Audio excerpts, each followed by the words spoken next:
Ball's premier tight end. And working with Chargers quarterback Dan Fouts, the big, fast Winslow is a weapon of awesome dimension. 2 weeks ago, Winslow was missing from the San Diego lineup, and the Chargers lost to Seattle. But last week against the Houston Oilers, Winslow was everywhere. Often drawing double coverage, Winslow nevertheless caught 10 passes for 146 yards. And for Dan Fouts, last Sunday's game was yet another 300-yard effort. His production over 12 years is well documented in both the Chargers and NFL record books. While Winslow is a major target for Fouts, the Chargers can burn you with many of the NFL's top receivers. There's veteran Charlie Joyner. And then there's this man, the swift, acrobatic Wes Chandler. But tonight the Chargers meet the Super Bowl champion Los Angeles Raiders, led by quarterback Jim Plunkett. Plunkett and the Raiders have defeated the Chargers in 4 straight, no love-lost meetings. The Raiders have a ferocious defense.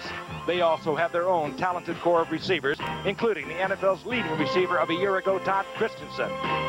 But when Plunkett wants the big play, he still looks to the veteran Cliff Branch, who has been doing his record-breaking thing for 13 years.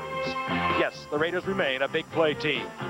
Then there's Marcus Allen, the Super Bowl MVP from last January, who set a rushing record of 191 yards as the Raiders took a one-sided victory over that, who will, on occasion, become a very effective passer. All the ingredients for a super matchup are here, and you'll see it live, the San Diego Chargers and the Los Angeles Raiders. Los Angeles Memorial Coliseum, and so many memories from this past summer's 23rd Olympiad. And tonight, this venerable stadium will be the site for another meeting between the San Diego Chargers and the Los Angeles Raiders, 2 longtime rivals in the AFC West. It's a late arriving crowd, and if you know about Southern California freeways, you understand because it's 6 o'clock in the evening here in Los Angeles. This ABC Sports exclusive is being brought to you by Chevrolet. Don Meredith and O.J. Simpson, looking forward to what should be an exciting matchup of these 2 teams, looking at Don Coryell, the coach of the Chargers. With his win last week against Houston, he became the only coach in the National Football League, and the only coach ever to win 100 games at the collegiate level or the professional level. The Raiders, of course, along with Miami and San Francisco, the only undefeated teams remaining in the National Football League. And what a remarkable job Tom Flores has done, taking over 1979 from John Madden. And we look deep to the Raider kickoff receivers. Cleve Montgomery, number 28, is back there with Dokie Williams, who played his collegiate ball for UCLA right here. Set to kick off, Ralph Benershka, and we're underway from the Coliseum in Los Angeles. Benershka hangs it high, and this will be Dokie Williams bringing it back. And Williams found a bit of a hole and bursts out over the 25-yard line, near the 28-yard line for a 25-yard return, and out comes Jim Plunkett, the man who wears a couple of Super Bowl rings but has never been to the Pro Bowl. He just somehow manages to get it done. For 3 games, 54%, a couple of touchdowns, 5 interceptions, had 4 of them last week. There is the offensive unit. Big, strong. They protect the passer very well. Plunkett lives dangerously in that pocket. He moves around until he finds an open receiver. First down and 10. Marcus Allen over the left side. He's out over the 30-yard line for a gain of 2, perhaps 3. It'll be 2nd down and 7. Defensively, they will align in a 3-4. Will the Chargers? They will change that depending upon situation, as all teams do. The linebacking core. And a pair of rookies in that secondary have grown up somewhat from last year. The Chargers finishing 26th defensively in the NFL a year ago. They have more experience now. They feel they are a much stronger defensive team, and they are ranked 5th in the AFC after 3 games. Quite an improvement. 2nd down and 7, Marcus Allen right side. Yeah, Allen reaches for the first down, and he gets it just out over the 40-yard line. Marcus Allen, who, like my colleague in the booth, O.J. Simpson, Heisman Award winner, played his collegiate football right here in the Coliseum, and he has a lot of talent, O.J. Yes, he does. He didn't have to do that much on that run except follow his blocking around the end. It appears that the Raiders are trying to establish that running game. The San Diego defense is quick, but they're not particularly strong, and I think the Raiders are going to take advantage of that early. First down and 10. The ball just out over the 40-yard line. Kenny King is set back with Marcus Allen. Plunkett puts everyone in the pattern. Look out. Finds the open man in the zone, and it's Cliff Branch. And Branch will have a Raider first down inside the 35-yard 28-yard line of San Diego as he got behind Gil Byrd and in front of the free safety. A 24-yard pickup, and Cliff Branch, even with 13 years experience, still has those moves they have to respect. It was fun to watch him work it. Oh, Gil Byrd, the cornerback you're talking about, because they were in a zone. You've got Marcus Allen short. Watch Jim. He's sitting there looking a bit, just daring Gil to take one step or another. That was a good pass right over Bird's hands. Isn't it amazing how long that guy has been around and he still is quick? Well thrown ball over Byrd and right in front of the safety, Danny Walters. It had to be the perfect touch, and Plunkett had it. Kenny King lined up in a wing back. Now he will motion, and Marcus Allen will find a little hole in the middle, pops inside the 30-yard line for a gain of about 3 to bring up 2nd down and 7. The Raiderettes are also here as the crowd is starting to fill up this Coliseum. They will not have a sellout tonight, and the game will be blacked out of the Los Angeles area. Second down, 7 yards. Talking to Al Davis on the sideline, he expects a good crowd here. L.A., the Olympics were here, and we had no traffic at all, but we're back to the same old L.A. now. A lot of traffic. 2nd down and 7. Malcolm Barnwell is split to the right. That's Cliff Branch, top of the screen. Marcus Allen, nothing doing inside, gets outside and is all down from behind. Ken Green coming up there from free safety for the Chargers, made the stop, and there will be a loss of about a yard and a half. Is that a little too much dipsy doodle that time, Juice? Oh, just a little bit. I thought he would have gotten outside. Marcus has tremendously strong arms and normally has a pretty decent stiff arm, but this infield of this Coliseum turf has been torn up because of opening ceremonies of the Olympics, and it's still a little soft in the middle. It's going to be tough for some of these backs to bounce outside. Well, it was worth it. 3rd down and 8. Branch, top of your screen, number 21, wide receiver. That's Barnwell to the right. The tight end, Todd Christensen, he will be the man that Jim Plunkett will most often look for. And they surprise the San Diego defense as they send Marcus Allen over the left side. He'll be short of the 1st down, however. That's the danger of that. He almost popped it for the 1st down. He comes up short at the 20, and we will watch Chris Barr come on. Chris Barr, the field goal kicker for the Raiders, is 4 of 5 thus far in the year with a long of 43. And a bit erratic. Has had a difficult time with the extra points this year. Mark Wilson is his holder this year, and Chris Barr, well, he's a kicker, and some say that he misses David Hum, who used to hold. David Dalby is the center, but he is snapping with a full groin. 43-yard attempt. And Barr gets it through, matching his best thus far of the season, and the Raiders on their first possession take a 3-0 lead over the San Diego Chargers.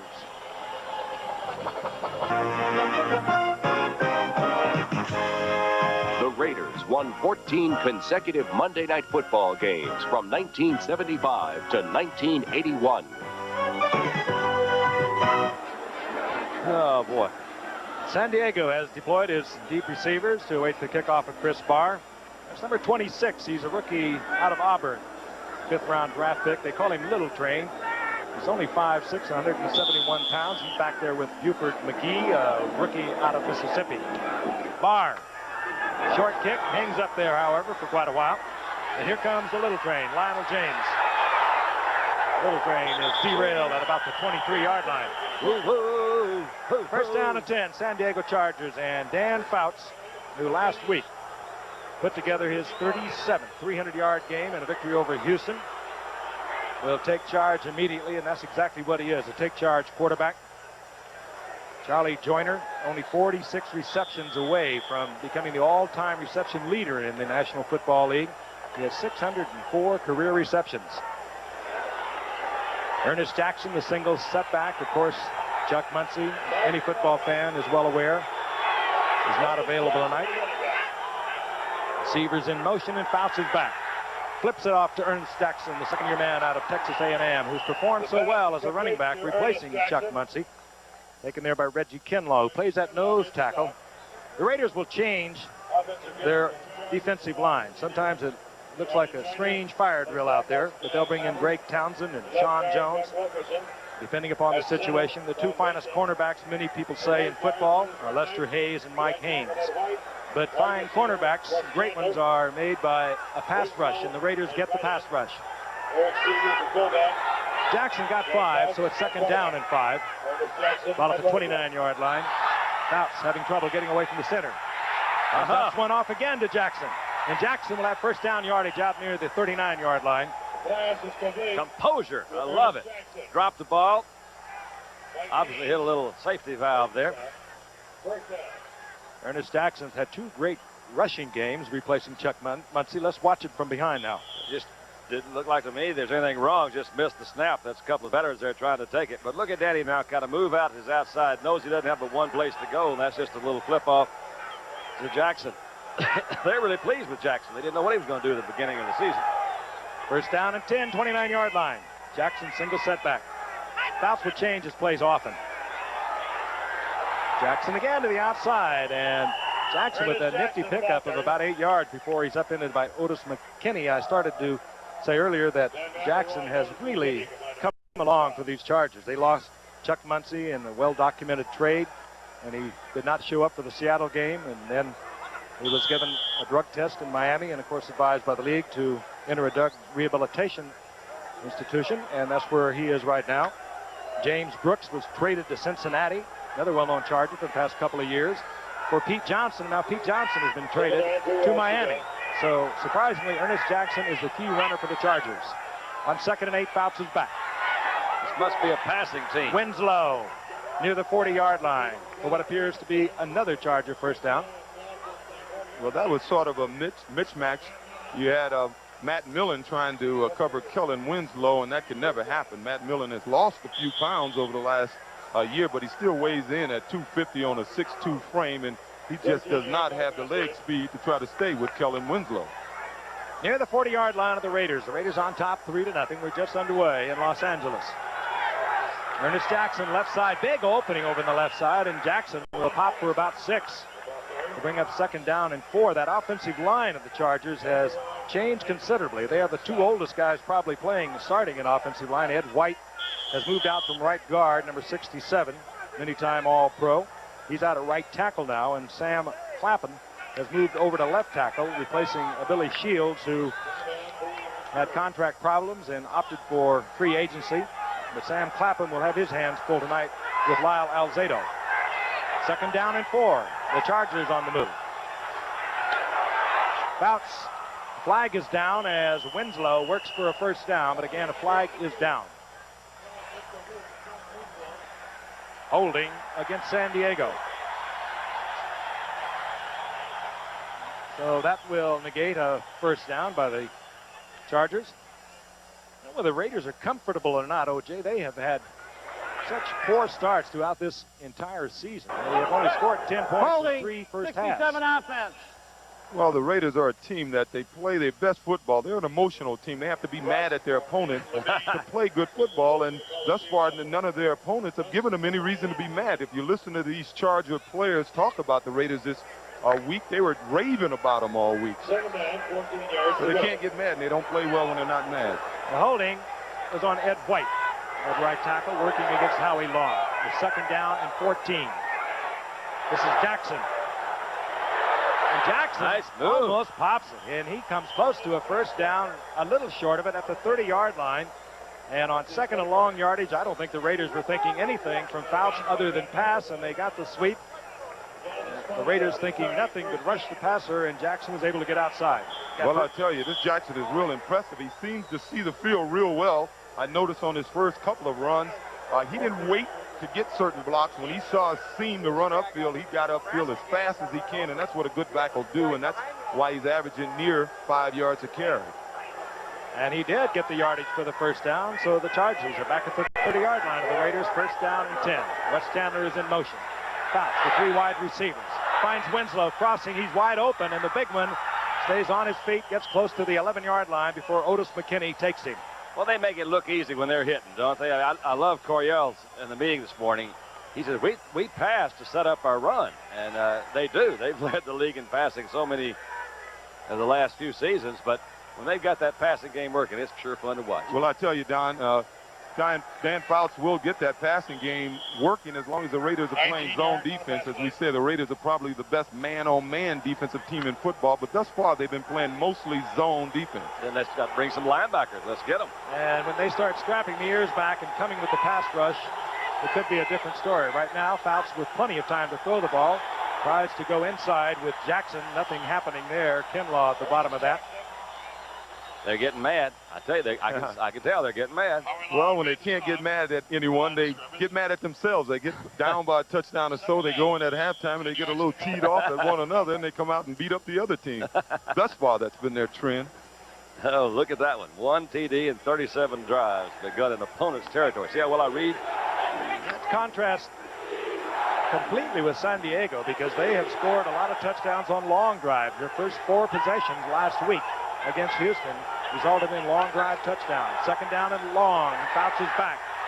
Again has time and tries to get it inside, going for I think West thought, Chandler. Yeah. And I think he just turned the wrong way, or Fouts read it wrong. Either that or he thought he was interfered with. Well, he ran into Van McElroy, so I don't know if McElroy had the position, but he certainly ran into him. You'll see number 26 come into your screen inside, and he ran right into him. But I think Van may have had the position on him. I think he did, too. 11th play of this drive and a passing situation. 3 wide receivers are in.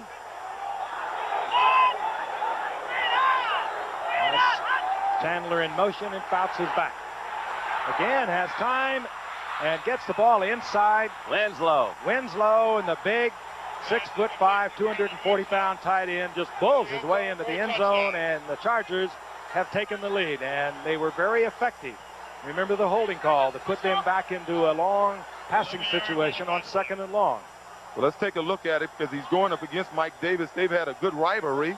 Winslow only averages less than 40 yards against Mike Davis per game, and he averages 79 against everyone else in the league. And Mike Davis says he likes to play him physical, which he tried to do on that play, but Winslow got the most of it.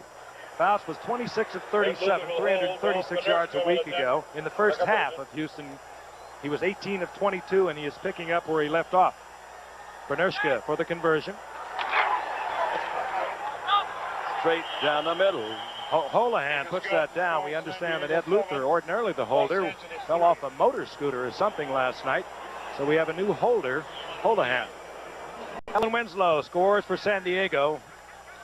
Winslow, 3 receptions already, and as we mentioned at the very top of the show, he had 10 receptions against Houston last Sunday after being out for a week with a contract dispute for 146 yards. Bernershka to kick off.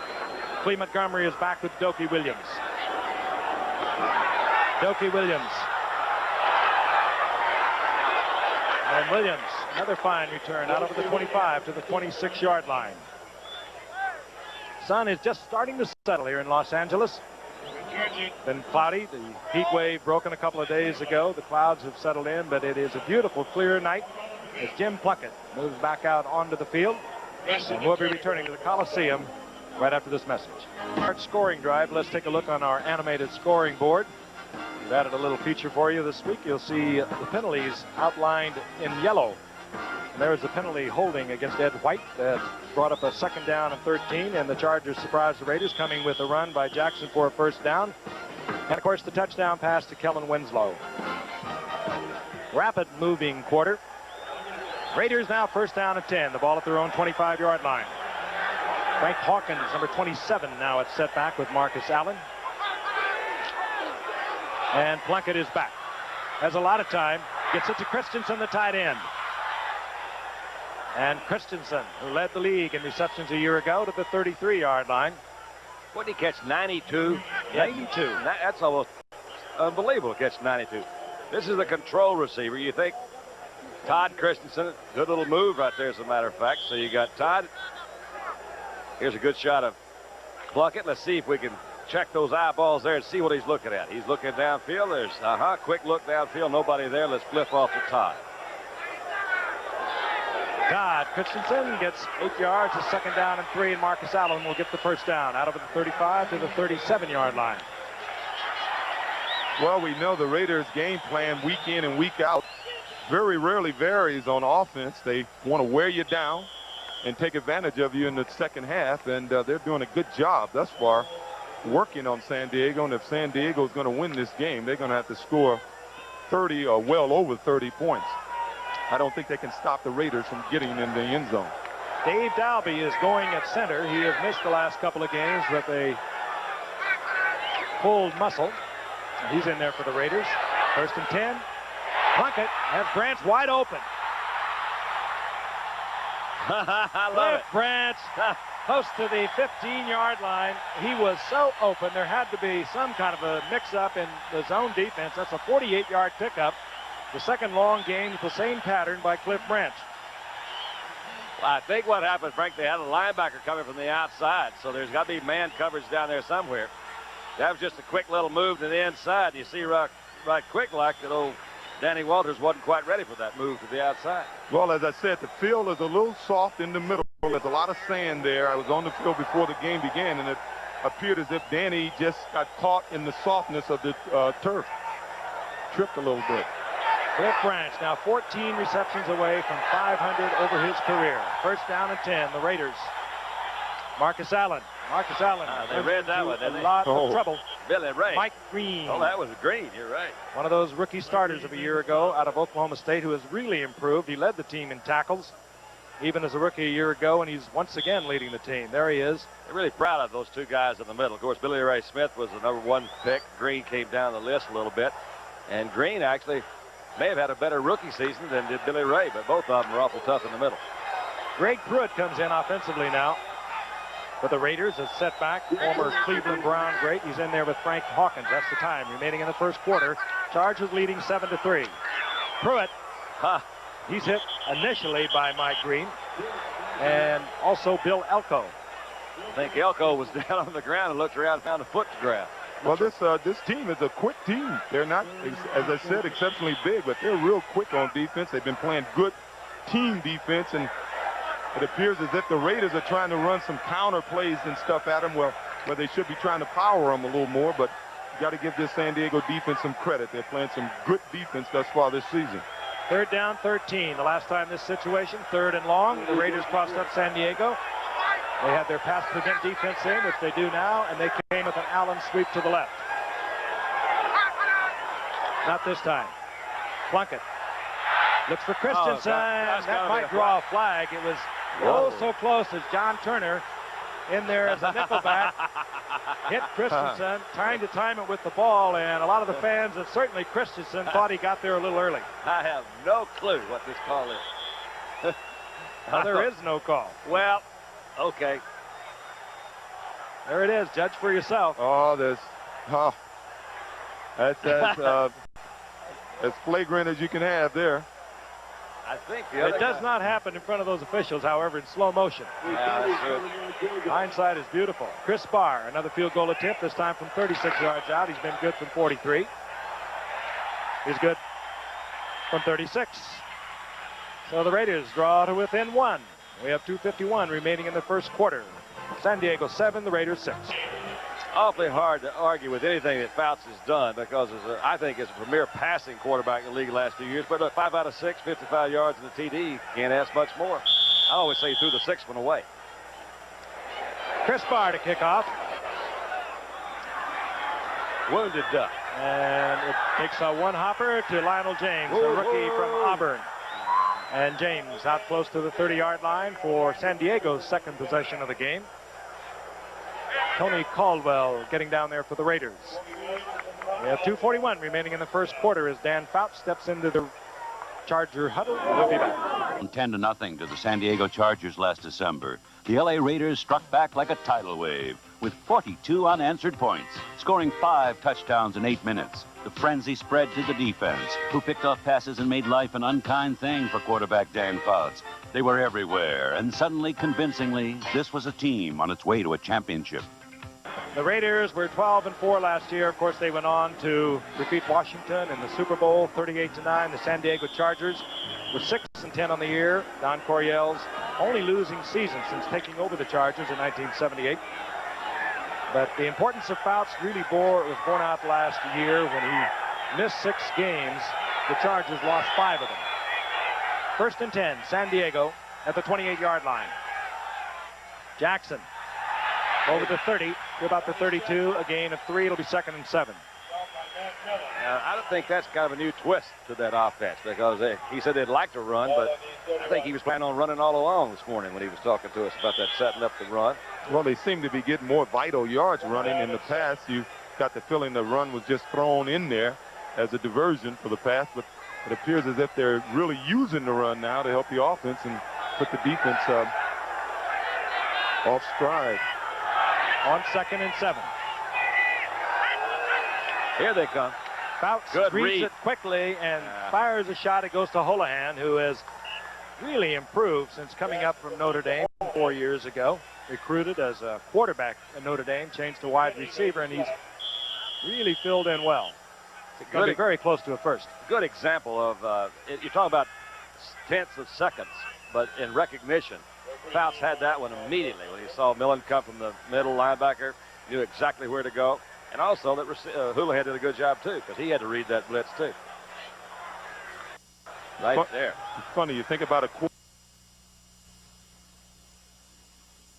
reader of defense, but many times it's his arm that's done it. Well, with that Burrito has, he does it mainly with his ability to read the defense. The wily old veteran. Wiley. The WCV, wily, crafty veteran. Houlihan short by inches for the first down. Raiders will be closing the gaps in their short yardage defense. Jackson will give it a try. Pops it open, and these are the kind you break big because they get all those men up at the line of scrimmage. Linebackers in tight, and that time the last man trips up Jackson, but not until he gets the first down at the 48-yard line. When they gonna get mad, Juice? I tell you, it's normally a little later. Let's take a look at it from the end zone. To me, I think San Diego might have got lucky in a way. It's unlucky for Muncie, but they may have found a back that can give him a little something that, of course, Muncie's a great back, but this kid, I think, inside is a little better runner than Chuck. He doesn't rely on brute strength. He's got all the little moves. First down and 10. Chandler's in motion. Bounces back. Looks to Chandler. Flag is down. And Chandler is down after a pickup of 5. But a flag is down where you usually get the holding flag. And I think we're going to have another one. Our referee tonight is Gene Barth. The Chargers will be backed up once again. I want to remind you, CFA College Football will return September the 29th, live at 3:30 Eastern, Notre Dame versus Missouri. A couple of high-scoring football teams already this season. Intersectional rivalry, the Fighting Irish of Notre Dame traveling to Missouri to battle the Tigers. Both teams, as I said, high scorers. Notre Dame defeating Colorado 55-14 this past weekend. Missouri also defeating Mississippi State 47-30. That's this Saturday. CFA College Football right here on ABC. It'll be first down and 20. Ed White now working against Howie Long, one of the best defensive ends in the league, has picked up his second holding call. Severs in motion, and Jackson right side. And just as they did earlier on what appeared to be long yardage passing situation, the Chargers switch it up and send Jackson to the outside. Jackson, they're going to have a little equipment repaired. Well, I'm impressed with him thus far. As you know, the Chargers are a passing team, but the Raiders would prefer them to pass. The Raiders, I think, play their best defense when they're pass rushing the quarterback. And as we said, Ed White has 2 holding penalties. He's playing against Howie Long, who many people believe is the best defensive end in football. Hubert McGee comes in, the rookie from Mississippi, replacing Jackson. Houlihan in motion, and Fouts for the first time feeling a little pressure, and that's almost picked off. Rob Martin, who picked off 4 a year ago on his way to a Pro Bowl year, almost had it, and he thinks he did. I had it. Great football player, Rod Martin. He really blossomed last year. He's been consistently around the ball, 4 interceptions, 6 sacks, 108 tackles a year ago, and he almost got another interception here. Alzado came to the inside. You saw a safety blitz there that time. That was the guy that tipped it. Was that, who was that? That was Mike Davis, I think, came in there and tipped it. Oh, boy, that's close. That's awfully close, isn't it? Third down and 12. I know, Frank. You didn't have the replay to see that. Fouts. Chandler in motion. Fouts. This time they'll get to him. He is in the grasp. The whistle had blown. Fouts goes down. The blitz was on. Jeff Barnes was in there in a spot that was filled for so many years by the great Ted Hendricks, who called it a career and a fabulous one after last season. A pair of linebackers trying to fill those big shoes now for the Raiders. Barnes and Stanley Adams. We'll be back. Nifty little football player, Greg Pruitt.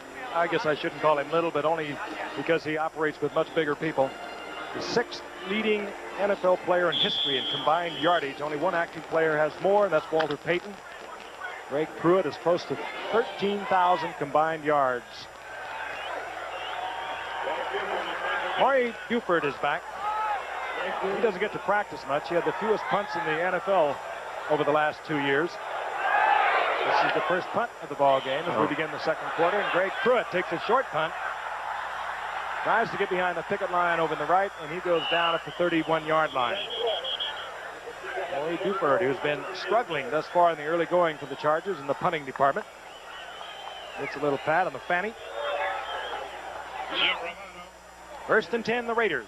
They trail the Chargers 7-6. Going to see Pruitt hustling to try to get over there to get behind that picket line, but he can see it. His teammates couldn't. On the other side of the picket line was 2 Chargers coming at him, and I used to run those kickoff returns back, and there's nothing. You're trying to signal your guys to turn around, and there's guys behind you. That's kind of discouraging.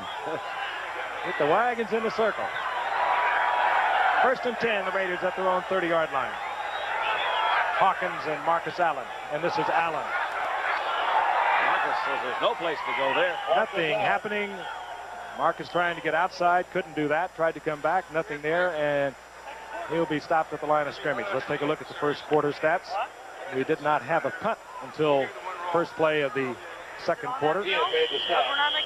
Fairly even matched, and in yardage, these teams have played fairly evenly over the past 4 games. However, the Raiders have won all 4. We had them last December, and they were down 10-0 when Marcus Allen threw a touchdown pass, and they went on to win big in that one. 2nd and 10. Plunkett under pressure. Throws it away. Wow.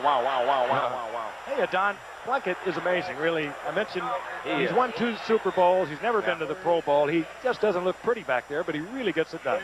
Maybe as maligned as any quarterback, I'm talking about the ones that have had success, as anybody I've ever heard of. He came in as a real hot prospect. New England, didn't make it. For San Francisco, came over here. And they still, all he does is just win. It's amazing. Well, Don, he's had the ability to make the big play. He had that at Stanford. In this offense, you don't have to be consistent. All you have to be able to do is make a couple of big plays each game, and he does it. And he couldn't play for Dallas because you got to be consistent down there. 3rd down and long now for Plunkett. Ball resting just over the 30-yard line. A lot of time, and he will run it. He didn't want to. Look at this. McKinney King backhands it. The ball's loose. That's where. Yeah, that's not. No, they're saying it is incompleted, that he was juggling the ball. Sandlot. Love it. It was, because he knew if he ran, he couldn't get the first down, so he was trying to get Kenny King to stop blocking and slide upfield so he can throw it to him, but Kenny was trying to throw a block.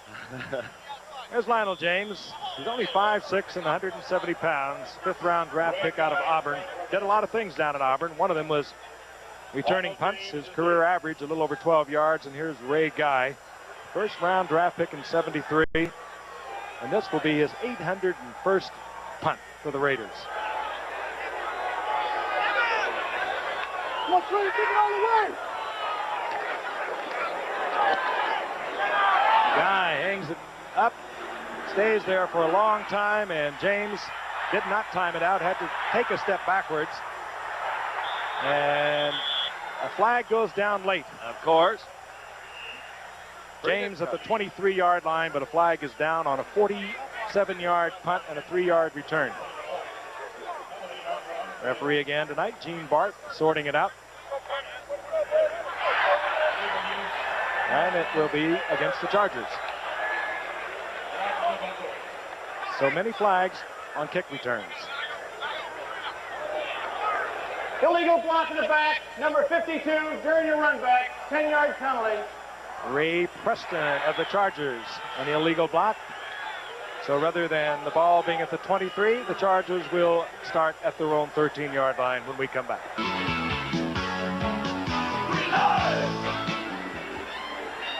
And what a rivalry there was between the 49ers and the Rams in those days. The quarterback's Norm Van Brocklin.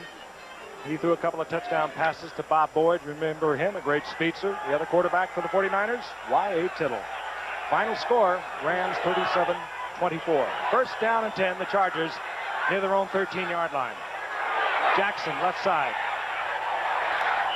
Gets a good block by Doug Wilkinson out in front of him. Fouts, so far, has had time to throw the ball. Two great cornerbacks for the Raiders. We asked Fouts if he changes his attack because of Haynes. Well, when you play against a team like the Raiders that have the two best cornerbacks in the league, you definitely have to take that into consideration when you're making your game plan and hopefully put yourself in a position to where you're going to be more successful, maybe going to other guys or using formations or movement, something to keep them from getting the great leverage that they get using their bump and run. Dan Fouts talking about Lester Hayes and Mike Haynes, and that time he once again quickly read the blitz, got the pass in, got it into Wes Chandler, who is going to be a little short of a first down, I believe. We might even have a measurement. But that's twice now that Fouts has quickly released it. We look at an Mike Haynes may be down. Injured Raider, and it appears to be the cornerback whom Fouts was talking about a moment ago in that interview. That's Mike Haynes. He may have gotten the wind knocked out of him because the ball was thrown right on the money, a little quick slant in, and it appeared as if the receiver Chandler got his shoulder pad right under him, hit him right in the stomach with it a little bit. He has to go off for one play, doesn't he? Isn't that a rule? Yeah. Looked like he tackled him with his chest and not with his shoulder pad, and it looked like Chandler's shoulder hit him right between those two. Six-time Pro Bowler, came, of course, in mid-season in a very celebrated trade with New England a year ago. Here it is in reverse angle, and you can see Haynes working against Chandler, and he did get it right in the chest. Yes. His own man added to it as McElroy came up and really popped him. Third down, short yardage. Jackson tripped up. Did he get enough? I think he did. I believe so. Stretched out over the 24-yard line for what should be a Charger first down. Mike Haynes quickly back into the game now as Ted Watts, who had replaced him, goes to the bench. Oh, I like this Ernest Jackson. You know what he does? When it doesn't appear as if he can get anything, he gets the most out of it. And, boy, he's really going to help this team. Well, he's been a stunner, too. An 8th-round draft pick a year ago. They didn't count on him at all at the beginning of the year. Then the problems with Muncie, the trade of Brooks for Pete Johnson, and then they traded Pete Johnson, and they're lucky to have Ernest Jackson. Here he is once again. Boy, and he collides tremendously hard with Mike Davis. Of course, we're winding down in the world of baseball. That's the action that's going on tonight. All right. Kansas City has moved into first place. They're playing a doubleheader against California. They won their first one, shutting out California 4-0, and they are leading in the second game. Detroit, of course, has already clinched the American League East. They're just waiting to find out who they're going to play. Both league championships will begin right here on ABC a week from tomorrow. It's second down and 8. Chandler is in motion. Fouts, short drop, gets it to Winslow, and a missed tackle. That was Mike Davis who missed the tackle, and Winslow will get the first down as a result. Now close to the 43-yard line, a 17-yard pickup. He's just such a wonderful target. See him look quickly in case there was a blitz. He's coming back, working in the middle. Goes to the outside. That was Rod Martin that was trying to stay with him. But you're right, over the top. Maybe Mike Davis thought he could knock that ball down or intercept it. I think he thought it was overthrown, but Winslow is so tall, he was able to get up there and get it. But once again, the Raiders were playing a zone defense. The first down out over the 43-yard line of the Chargers. Jackson off the left side, and Jackson will get about 4 out of that, moving close to the 43-yard line. I like the way Jackson doesn't hesitate. He gets upfield, he gets positive yards, but let's don't overlook the job the Chargers offensive line is doing. They're doing a much better job running the ball. They haven't had that much success setting up for longer pass plays, but they're running the ball. Nor that much practice. They're used to pass blocking. But they are providing some big openings tonight for Jackson. I mentioned that in the last couple of games, he has had 186 yards rushing. Really been a surprise second-year man for the Chargers. Fouts back again. And down goes Dan Fouts, but he gets it off. What a nice play. And once again, it's the big man, Kellen Winslow, and Fouts paid dearly for that as the blitz was on. Talk about a misdirected type run. That's almost a misdirected pass. You look at Denny, quick little fake. Look at Jackson. 75. But look at Kellen Winslow coming from the opposite side. So they're trying to avoid Howie Long any way they can. I think Howie read it pretty well. Good effort by Fouts. Watch Jeff Barnes. He's number 56. Nobody touched him. Fouts knew he was going to pay for that one, and he did. But you see the bulge of the flak jacket around most quarterbacks nowadays.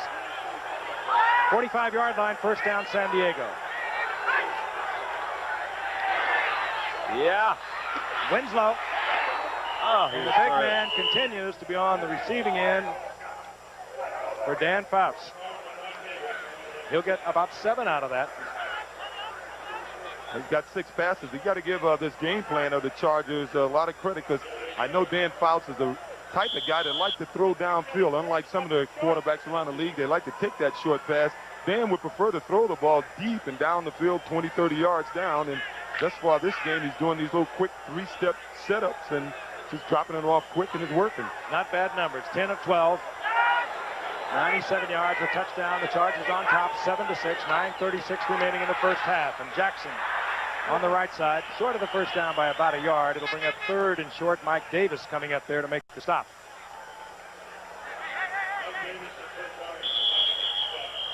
Ernest Jackson.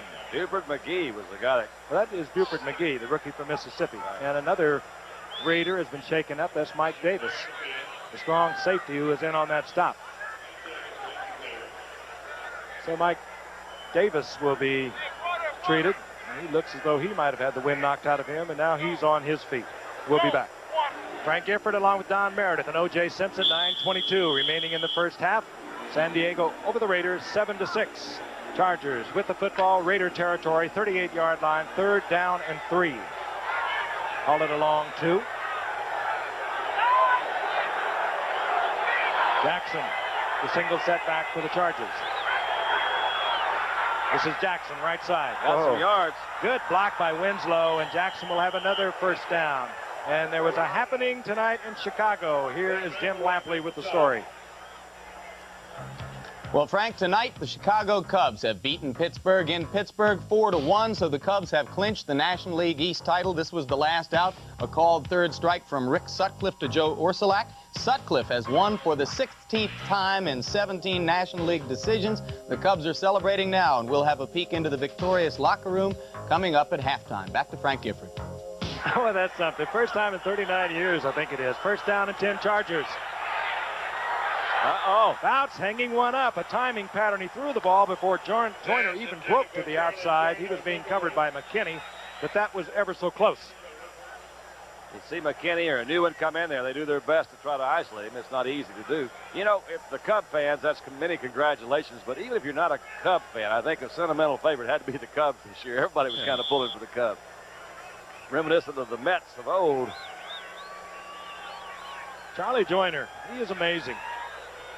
Now in his 16th year, maybe even more revealing is the fact he's played in 151 games and the fact that he has caught over 600 passes. Here's Jackson right side once again, and Jackson picking up about 3 yards on the effort. Tripped up by Mike Davis, who apparently did have the wind knocked out of him because he is back in the lineup. You see him ask more and more of the guys that go in motion. That time Winslow was in motion, but after that they ask him to do a lot of blocking, usually at the point of attack. A little bit more difficult. New techniques they have to learn. He didn't quite make it that time, but he's made several of them earlier tonight. 3rd down and long. The ball near the 25-yard line of the Raiders. Long drives have characterized the Chargers offense this season, and they're on another one now. The 13th play of this drive.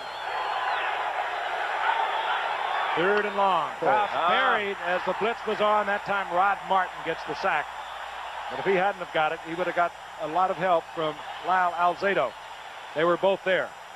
You also get a sense that Dan tried to come off of this play, but he just didn't. He thought he could run it anyway. Martin lined up in the right gap. You got a real good shot of having your folks in the wrong formation when the blitz was coming up. There's nobody to pick up Rod Martin. He was in the gap between Masick and McKnight, and they both had a man over their head. 4th down, it'll be a 51-yard attempt. Ed Luther is now going to hold for Ralph Panershka. As we mentioned earlier, Luther shaken up in a motorcycle accident last night. Panershka on the way. He's got it. And it flutters through the uprights. Great effort, 51-yard attempt by Ralph Panershka. The most accurate field goal kicker in pro football's history. Mentioned earlier, the yardage tonight is very close between the Raiders and San Diego. San Diego maybe has an edge now, but in the last 4 games, the Raiders have won all of them, by the way. Look at that. Only Steve Hurt, our walking UNIVAC, could come up with something like that. I think he made up the yardage bit. He just was trying to make it look good. They got close, so he made it even. They both made 1,483 yards in 4 games. Truly amazing. Clem Montgomery drops for the Raiders, number 28, along with Dokie Williams. Panershka, who has just hit from 51 yards out, will put the ball in play. Once again, a high kick that Clem Montgomery will handle at the 2-yard line. Montgomery out of the 20, skips out close to the 23-yard line before John Turner is there to put on the stop. We'll be back in the Los Angeles Memorial Coliseum in a moment. Did you believe we started with a bit of rivalry between these two teams, and a rivalry that the Raiders have dominated over the past couple of years. Raiders have defeated the Chargers the last 4 games. We mentioned that earlier. Prior to that, in 1981, San Diego had taken the Raiders and the AFC Western Division.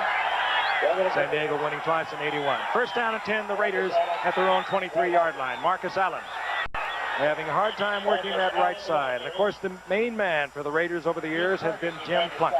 He's been up and down like a yo-yo. We ask him how he silences his critics. Well, I've been lucky enough that my last few years I've been healthy. Early in my career I wasn't too healthy and I had a tough time health-wise. Heck, if I listened to people who are the critics who say I should be out of the game, I would have missed 2 Super Bowls. So as long as I feel I can perform, play well, and get the job done, I'm going to keep playing. Usually the critics who make those kinds of statements really don't know what's going on, or reporters who look at things differently than the people who are out there in the field, like the coaches and the players. Those 2 Super Bowls, I might point out, winning Super Bowls by Jim Plunkett, one in which he was the most valuable player. You just saw Marcus Allen rip off 8 yards over the left side. There's Plunkett. What really happened to him when he was waived by the 49ers in 78, the Raiders brought him in. They set him down and told him to relax, pull it together. He was really a broken young man. And, of course, came from San Francisco, didn't perform well there. The Raiders didn't play him at all in 78. He threw the ball 15 times in 79. In 1980, he took the Raiders to a winning Super Bowl and was the MVP. He's a remarkable man. 3rd down and short. Underneath, it goes to Hawkins, and Hawkins very close to a first down. He'll have it near the 34-yard line. Good effort by Hawkins. Almost an impossible play to stop. Let's pause 5 seconds and allow our stations to identify themselves. WTAE and ABC, we're with you. The Raiders and the San Diego Chargers getting it on in the Los Angeles Memorial Coliseum. The Raiders took an early lead with a 3-point field goal. Fouts came back on a long drive, hitting Winslow for a touchdown. Raiders got another field goal, and Ralph Panershka has added another win for the Chargers. Good throw. Chargers on top 10-6, and the completion to Todd Christensen. And that will be a first down. And as the game goes on, you're going to see more of that. Todd Christensen is probably the best tight end in football for finding that little hook-up area over the middle. He was a running back, so I guess he's accustomed to looking for the little hole, but he does a good job of hooking up and sliding one way or the other. All right, a running back that was released by Dallas and released by the Giants. Raiders turned him into league-leading receiver, a tight end. 1st and 10, Plunkett. Pruitt with a gain of about 8. If he turns around Don and says, "Hi, Mom," we can understand, because today is Greg Pruitt's mother's birthday. Well, if he doesn't, he should. So let's say hi, Mom. I'd like to encourage more hi dads, but if it's Mom's birthday, let's say hi, Mom. Well, we can't do that, so we won't. Okay. But he wanted to say that to his mother tonight. We can't do that. 2nd down, a long 2 for the Raiders. This game has had a lot of long drives. Pruitt this time runs into his own man, who is backed into the play. He settles for the line of scrimmage, maybe a foot or two. It'll be 3rd and about 1.5 yards. Seemed to keep going right with not a great deal of success over there, right? Well, it seemed at that time that Greg could have popped over the middle a little bit. It wasn't much there at all. They're trying to run a power play over on the right. As you know, the Raiders have those big, just about every lineman they have was once a tackle, so they don't have any real true guards, and they don't run trick plays too well in the middle, but they normally have some success running that power play. 3rd down, short yardage. Hawkins and Allen the setbacks, but Plunkett will put it in the air. He has a lot of time. Allen out of the backfield will have the 1st down at the 41-yard line. 3:11 remaining in the half, and the clock is stopped. Henderson defensively there for San Diego. This is the dimension that Allen gives as a running back that a lot of teams don't have. He is like a 3rd wide receiver. He can do so many things. He was a high school quarterback. He can throw the ball. He's great coming into the pattern out of the backfield. Well, as Don Coryell told us this morning at the meeting, he thought Marcus was so valuable, he voted him the outstanding player in the league last year because he can do so many things. Of course, not enough other guys voted for him. Plunkett now 7 of 10, 108 yards. Both Plunkett and Fouts hot tonight. Blitz is on by the Chargers. The Raiders pick it up. And that leaves one-on-one coverage. Christensen working against the linebacker, and that's tough duty, even though Woody Lowe is a very swift outside linebacker. The 2 tight ends having big nights. Well, Todd Christensen, as you know, he missed all of training camp. He's still not happy, but he's not doing much talking. I talked to him on the sideline. He seemed pretty happy. In the past, he seemed a little uptight all the time, but he seemed pretty loose today. 1st and 10, the Raiders on the prowl at the 29-yard line. Hawkins, single setback now for the Raiders. Plunkett fires it complete. Barnwell, who nice move, seems to improve almost weekly for this Raiders. He'll have a 1st down as Billy Ray Smith has to slide out from linebacker to make the stop. Last week was Barnwell's best day as a pro. He had 8 receptions, 129 yards against Kansas City. Is he faster than Cliff Branch? Does anybody know? Well, I don't know. I know that Cliff, I don't think he would have been as fast as Cliff a few years ago, but Cliff has slowed down a little bit. He's not quite as fast as he used to be, but he still draws double coverage, and as we saw early in the game, he can still go for the long one. Plunkett now with the hot hand, 6 straight completions. Raiders trailing 10-6. They're on the move. Allen right side. There's an opening. And Allen, surprising strength, squeezes 5 yards out of it inside the 15, close to the 13. You didn't say slow him down. Yeah, I said slow him down. Well, I know what you meant. Yeah. Hey, all my boys on Betrayal Hill know what I'm talking about. And we're going to get the 2-minute warning. Slow him down.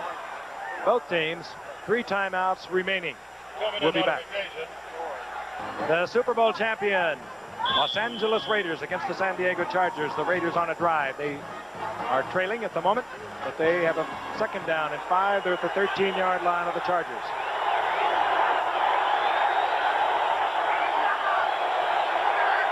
Frank Hawkins, single setback for the Raiders. Allen out on a wing position. He's a good receiver out there. One hand, and it is Cliff Branch. He'll have a 1st down inside the 5 near the 3-yard line. Cliff Branch in his 13th year. We talked about his speed. How about the hands? Not bad. Yeah, and the presence of knowing where he is. Now, you don't want to take all these licks coming over there. If he knows he can catch this thing, look, he says, I'm in the middle. So let me have that thing. Now, nice little spin. That's a good move. To cap off the conversation about his speed, he was a 9.4 sprinter when he came out of Colorado some 13 years ago. He'd have to slow down an awful lot. 1st down, goal to go. Allen slithers to the 2-yard line, picking up a tough 1 yard. It'll be 2nd down, goal to go. Clock continuing to move, even though the Raiders could stop it if they wished. They have 3 timeouts. Plunkett calls an awful lot of his plays. I believe we were told 50-60% of the plays. The 3 tight ends are in there. Todd Christensen, Andy Parker, the rookie out of Utah, and of course Derek Jensen, number 31. Now Plunkett very casual about it. but he knows where he is. He's been there so many times. He has 52 seconds remaining in the half. They have a second down goal to go at the 2. They have 2 timeouts. Central rivals go at it when Ken Anderson and the Cincinnati Bengals take on the division-leading Pittsburgh Steelers next week on ABC's NFL Monday Night Football.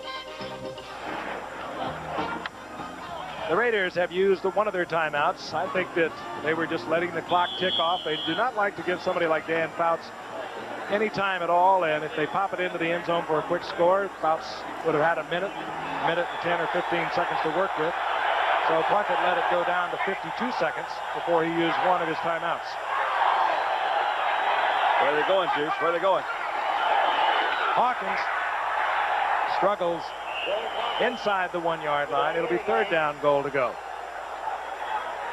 Well, I would have been surprised if they would have thrown the ball. I think the Raiders are so big up front that they should do it quick. They should go straight ahead at them and hit it as quick as they can and have somebody dive over the top. 1 timeout remains now for Tom Floyd and the Raiders. They have a third down goal to go inside the 1. We'll be back after this from the NFL. Quiet the studio. I've always wanted it. Announcement brought to you, of course, by Eric Sievers, the tight end from San Diego Chargers of the National Football League. 40 seconds remaining in the first half. A rapidly moving football game. Well-played game. The undefeated Los Angeles Raiders trying to stay that way, along with Miami and San Francisco. Have a third down goal to go at the 1-yard line. Hawkins doesn't get in. And decision time. You have to give Tom Bass credit, the defensive coordinator of this Charger team. What they're doing, they're just a little quicker than the Raiders up front. I'm surprised they didn't give the ball to Marcus. Marcus is pretty good about going over the top. I think they're going to have to line them up and just tell the back, you got to dive over the top, because what these Chargers are doing, they're coming in under these big Raider linemen and they're penetrating, and they're not giving the back anywhere to go but over the top. Well, let's look for it. Let's let them go over the top.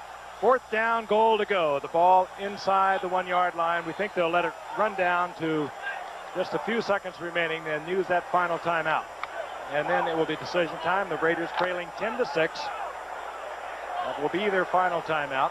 And they will use it here in a moment. And then I think that they will probably try to get it in. Well, the Raiders have a lot at halftime to talk about if they want to be mad in the second half, because they've had a couple of their players get the wind knocked out of them, and if they don't score now, they weren't able to push the ball in from the short yardage here. As we see in super slow-mo, they're trying to have Marcus Allen, probably their best blocking back, lead the way. But as you can see, the Chargers get a lot of penetration. They're underneath the shoulder pads of all of those Raider linemen, and they're pushing them back, and there's actually nowhere for the back to go. Thus far, the Raiders have gone on fourth down twice. They did it twice last week against Kansas City in a drive they had to keep alive to set up the winning field goal attempt in a 22-20 victory over Kansas City by Chris Barr. So that is what they're trying to decide right now. So the passing stats, that's 10 out of 13 for Jimmy, and 140 yards. That's not bad. But this has turned into a running game. It's surprising when you consider these two teams that, for the most part, this first half has been a fast first half because it's been a running game. Plunkett comes back into the lineup. That means that they are going to go on fourth down and about a foot. All right. The 3 tight ends remain. That's the time remaining in the first half. We're going to Jim Lampley in New York, updating you on that Cubs win tonight. That I formation. I'd be surprised if they don't go straight ahead and tell Marcus be airborne. Look how deep he is. Jensen in motion. And he's airborne. There you go. Marcus Allen into the end zone. You called it. And the Raiders go out on top. They are an explosive second half team. They have struggled throughout their first 3 games in the first half, but they have been deadly in the second half. Here's Allen again. Sometimes that I formation, the back is too far from the hole, but the Raiders decided to go straight ahead, and as you can see, the Chargers get the penetration, but Marcus is a great athlete, and he just takes off. That's pretty, isn't That's it? a great shot. Yeah, I love that. The Raiders go out on top, 6 seconds remaining in the half. Dwight Stones would have been proud of him. The first touchdown the Raiders have scored in the second quarter of the 4 games that they have been involved in this year. Chris Barr drills it through the uprights. And the Raiders make it 13-10 over San Diego. Marcus Allen, he did it all so well right on this very field as a Heisman Award winner from USC. Blocking back early in his career for Charlie White. But indeed he is a superb athlete.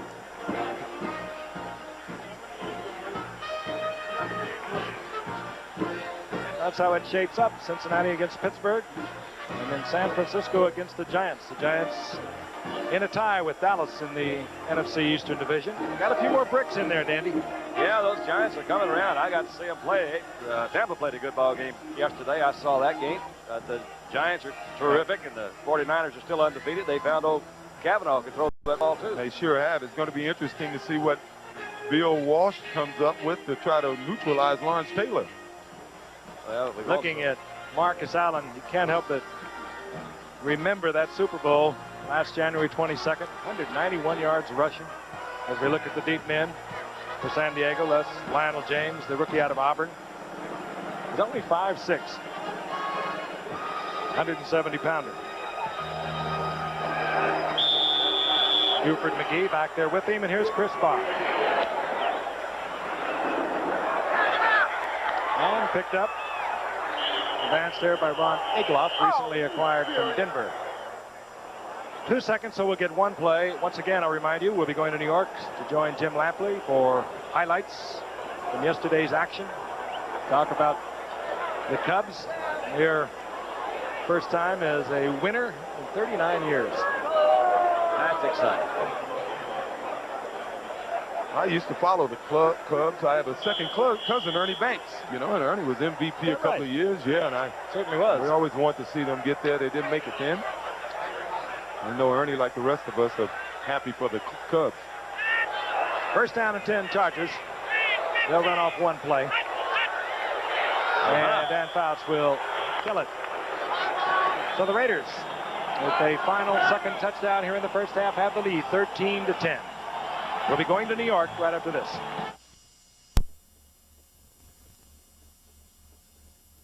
But he has turned out to be a capable backup for the injured Joe Montana, and one of the big reasons San Francisco is 4-0, one of only 2 teams in the league. In the first quarter yesterday against the Philadelphia Eagles in Philadelphia, Kavanaugh hit Roger Craig, and the former Nebraska tailback ran and caught the ball well for San Francisco. This time a 35-yard touchdown pass that gave the 49ers a 7-0 lead in that ball game. 2 McFadden field goals for Philly narrowed it to 7-6, but in the second quarter, Kavanaugh was ready again. 19 seconds left in the half. This 2-yard touchdown pass to Freddie Solomon made good a scoring threat and gave the 49ers a 14-6 halftime lead and, in effect, control of the football game. It was 14-9 in the fourth quarter. 3rd and 15, Kavanaugh found Dwight Clark recovering well from off-season knee surgery. The 51-yard touchdown, one of 3 Clark catches on the day. The Niners beat the Eagles 21-9. Holding Mike Quick, the brilliant Philly receiver, to only 2 catches. Here's a man who's rapidly becoming one of the best receivers in the league. Mark Duper, the big play man for the Dolphins, did it again yesterday against the Colts in the Orange Bowl. With the score 7-7 in the second quarter, Danny Marino found Duper for 80 yards. Look at the perfection of this throw. Absolutely on the mark. Duper in full stride. The 80-yard touchdown made it 13-7. After a Von Schamann field goal, it would become 16-7. And then with 1 minute left before the half, Marino looked for Duper again. This time the quick slant, 5-yard touchdown pass. Good pass to the inside of the defender. Miami led 23-7 and had full command of the football game. Marino's 12th TD pass of the season. And in the third quarter, the Dolphin defense demonstrated that it always plays a role in what this brilliant team does. That pass off the hands of Curtis Dickey into the hands of Don McNeil. That made it 37 Miami. The Dolphins won 44-7. Shula on the big play. I thought a big play was on 2nd and 10 from our own 20. And I sent a running play into the ball game, and Marino saw a coverage where he had man-to-man and decided to go for it. And he checked off to the bomb, the Duper. And we got the good protection, and he laid it out there as pretty as he lays it out there. And Duper made the catch on a dead run and got in there for an 80-yard touchdown to put us back ahead in the game. So it's just the thing that Marino is capable of doing. He's thinking big all the time, and if he sees it, he's going to go for it. He has that great confidence in his ability. Tonight's halftime is also being brought to you by Apple Computer, makers of Macintosh, the business computer you already know how to use. Coliseum, the Raiders lead the Chargers 13-10 in a good football game. More highlights now, picking up with the game between two of the better young quarterbacks developing in the league, Kansas City and Denver. All the attention before the game speculating on Blackledge versus Elway. It was Elway who showed his increasing maturity in this game. Second quarter, no score. He looked to the right side of the field. Long. And then finally came back to the left side of the field, finding a secondary receiver, in this case, number 83, John Sawyer. Sawyer with the 25-yard catch, set up a 6-yard touchdown run by Sammy Winder. Like Sawyer, Winder had a big day for the Broncos, 139 yards on the ground. Later, Denver scored on an 80-yard drive to lead 14-0. Then Blackledge had this piece of difficulty. The ball off the hands of Billy Jackson in the third quarter, intercepted by number 31, Michael Harden. He went 45 yards. It was 21-0 Denver. The Broncos controlled the football on the ground and went on to win the game by that score. The Bears were unbeaten as they went into the Kingdome to play the Seahawks, but it was Walter Payton's great career. But later in the first quarter, Avellini showed his long-time propensity for the interception by number 42, Keith Simpson, who brought it back 39 yards. That tied the football game at 7-7. Seattle led 10-7 at the half. Then in the third quarter, one big play got the Seahawks going on offense. Craig looking down the field for Steve Largent. Watch this catch. Fully extended, horizontal to the ground. Largent's grab for 29 yards set up a Craig touchdown run that made it 17-7 Seattle and gave the Seahawks command of the game. Later, there was a Craig to Lane touchdown pass. Then another difficult play for the Bears. Avellini throwing deep in his territory to Suey. The ball stripped away, and as it rolled into the end zone, the little heralded but vastly underrated Seattle nose guard Joe Nash fell on it. That made it 31-7 Seattle. They were on their way to a 38-9 win. A frustrating day for Walter Payton, despite 116 yards rushing and the fact that on this play, he moved past Franco Harris in the race to break Jim Brown's career rushing mark. Payton with 116 yards in the game. Harris only 14 carries for 23 yards. But at the end of the ball game, when they shook hands, it was Franco's team which had won by the score of 38-9, and the Bears are no longer unbeaten. This piece of college football information for you. ABC Sports announced today that on Saturday, October 6th, we'll have regional coverage of 2 College Football Association games. Oklahoma State at Nebraska, both teams presently unbeaten. Nebraska, of course, ranked number 1. A pair of hot quarterbacks, Dan Fouts of the Chargers and Jim Plunkett of the Raiders. That's the score at halftime. We're about ready to get the second half underway. This ABC Sports exclusive is being brought to you by Meisterbrau, a great beer at a great price. And by Buick and your Buick dealers. For comfort, performance, reliability, innovation, and a real commitment to quality, see the 85 Buick now. And by Wendy's. Wendy's kind of people never have to ask, where's the beef? Did I say that? Speaking of beef, the big man, Lyle Alzado. So many great years at Denver. We'll be in about 3 weeks. And, of course, 2 years at Cleveland and a typical Raider. And there is Dan Fouts, 10 of 12, 97 yards, 1 touchdown. And there is Jim Plunkett. 10 of 13. 140 yards. Just about set to go. Both teams back out on the field. Chris Barr to kick off. There's a look at Lionel James again, the rookie from Auburn. Back there with another rookie from Mississippi, Buford McGee. Ryan Gifford along with Don Meredith and O.J. Simpson. Good, fast-moving first half. Lionel James, 5'6" and 170 pounds. Looks like the Chargers got it back, but that was oh so close. I love to say that. So the Chargers will have a first down and 10 inside their own 20-yard line. Let's take a look at the stats as they change from the first quarter to the halftime. It's fairly close, as you can see, in time of possession and yardage. The Raiders opening up a little bit of an edge with their final drive that led to a Marcus Allen touchdown, few penalties and no turnovers. And look at those rushing yards by San Diego. I would say real surprising. Everyone thought the Chargers would be flooding the air with balls tonight, and they've been having more success running it. At key points in the game, they have come with the run with Ernest Jackson, have the Chargers. On first down, Fouts is back. Has the time. Was almost picked off. Matt Millen was back there. stepped right in front of Charlie Joyner and almost had the pickoff. Unusual here that Dan had plenty of time to throw. You'll see good protection. They're only rushing 3 guys. He kind of winds up. Guess that's where you're trying to drill it in there, and Millen had pretty good position. Millen, a former defensive tackle at Penn State, he has not had all that many opportunities at that inside linebacker position to get his hands on the football, and it was rather apparent. Yeah, but at 250, he'll discourage you from running in there. Think about it. Second down and 10. This is Jackson. And the second-year man from Texas A&M, again with a nice pickup of about 6 yards out close to the 25-yard line. It'll bring up second down and 4. Jackson only carried the ball last year 11 times as a rookie 8th-round draft pick. But as we mentioned in the first half, with Chuck Muncie's problems, James Brooks traded to Cincinnati. Pete Johnson, who they acquired for Brooks, traded to Miami. Well, Jackson's about it, and he has performed well. Third down and 4, the Chargers. Bounce. Looking for Winslow. He has Winslow, but Winslow will be short of the first down up around the 29-yard line. Mike Davis, a good defensive play.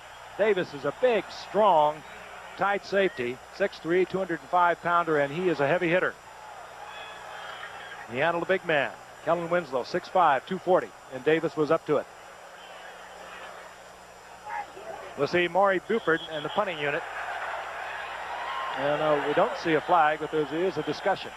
I'm surprised there wasn't a flag because Pete Houlihan was coming across the middle and one of the Raiders safeties came up and just tagged him. I mean, before the ball was thrown, just leveled him.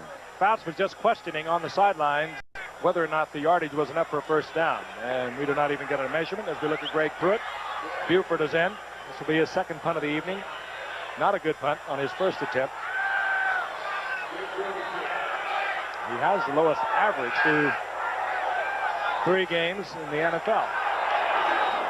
This time, Buford really pops one. It takes Pruitt all the way back close to the 15-yard line. Pruitt brings it back out of the 25 to about the 28-yard line, where it'll be first down and the first possession of the second half by the Raiders. You want to talk about courage. It takes a lot of courage. Here's Pruitt. He's 34 years old, matches his jersey. He had no blocks at all. He was looking at about 8 Chargers coming at him, and he didn't hesitate at all. He's got as much ground as he can pick up running straight ahead. Former 3-time 1,000-yard rusher for the Cleveland Browns, Greg Pruitt. Tough cookie. We had him in Superstars competition, OJ, and Don, you remember too. He performed well down there.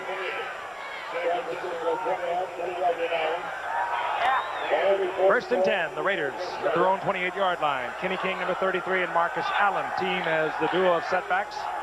This is Kenny King, and he is tripped up, and it was Mike Green, the second-year man out of Oklahoma State. Elko. Yeah. Number 68, rather. Well, they're trying to pick on that side, the left side of the San Diego defense, and they've had absolutely no success thus far. It's true. Got Lyndon King over there, linebacker. Gary Johnson's playing the end over there, and of course Mike Green. Second down and 11. There was a loss of 1.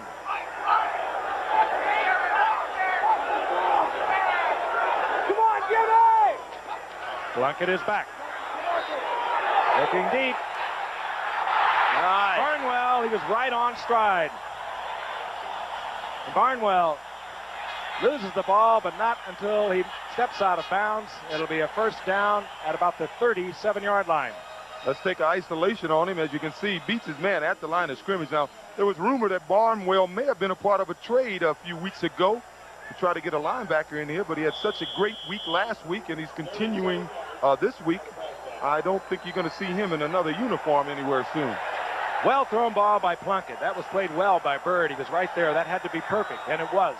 First down and 10. The Raiders inside the 38-yard line of the Chargers. Kenny King, left side. King is stacked up at the 35-yard line. He'll get a couple out of it. It'll be second down and 8. Woody Lowe defensively there for the Chargers. It was during this period of the game last year that the Raiders scored 35 points, I think a little over 8 minutes. But the Chargers defense appears to understand what they're trying to do a lot better this year than they did last year, and they're They're doing a super job. He can destroy the black and white of the Raiders here in the Coliseum with the pastel colors of the Olympic decorations. Seems a little strange. 2nd down and 8. Jim Plunkett not satisfied with the defense he sees and the personnel he has to go up against it. So he calls timeout. We'll be back in a moment. Wes Chandler of the Chargers. On December 20th, 1982, caught 10 passes for 260 yards against Cincinnati.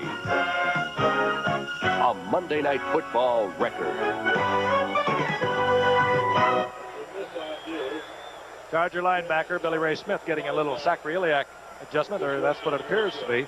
Well, I tell you, his father was some football player with Baltimore for 14 years. Oh, he really was. You scared me to death. You come up and line up and look at him, and he was all, he sat there and kind of growl at you or slobber at you. Something. He was tough.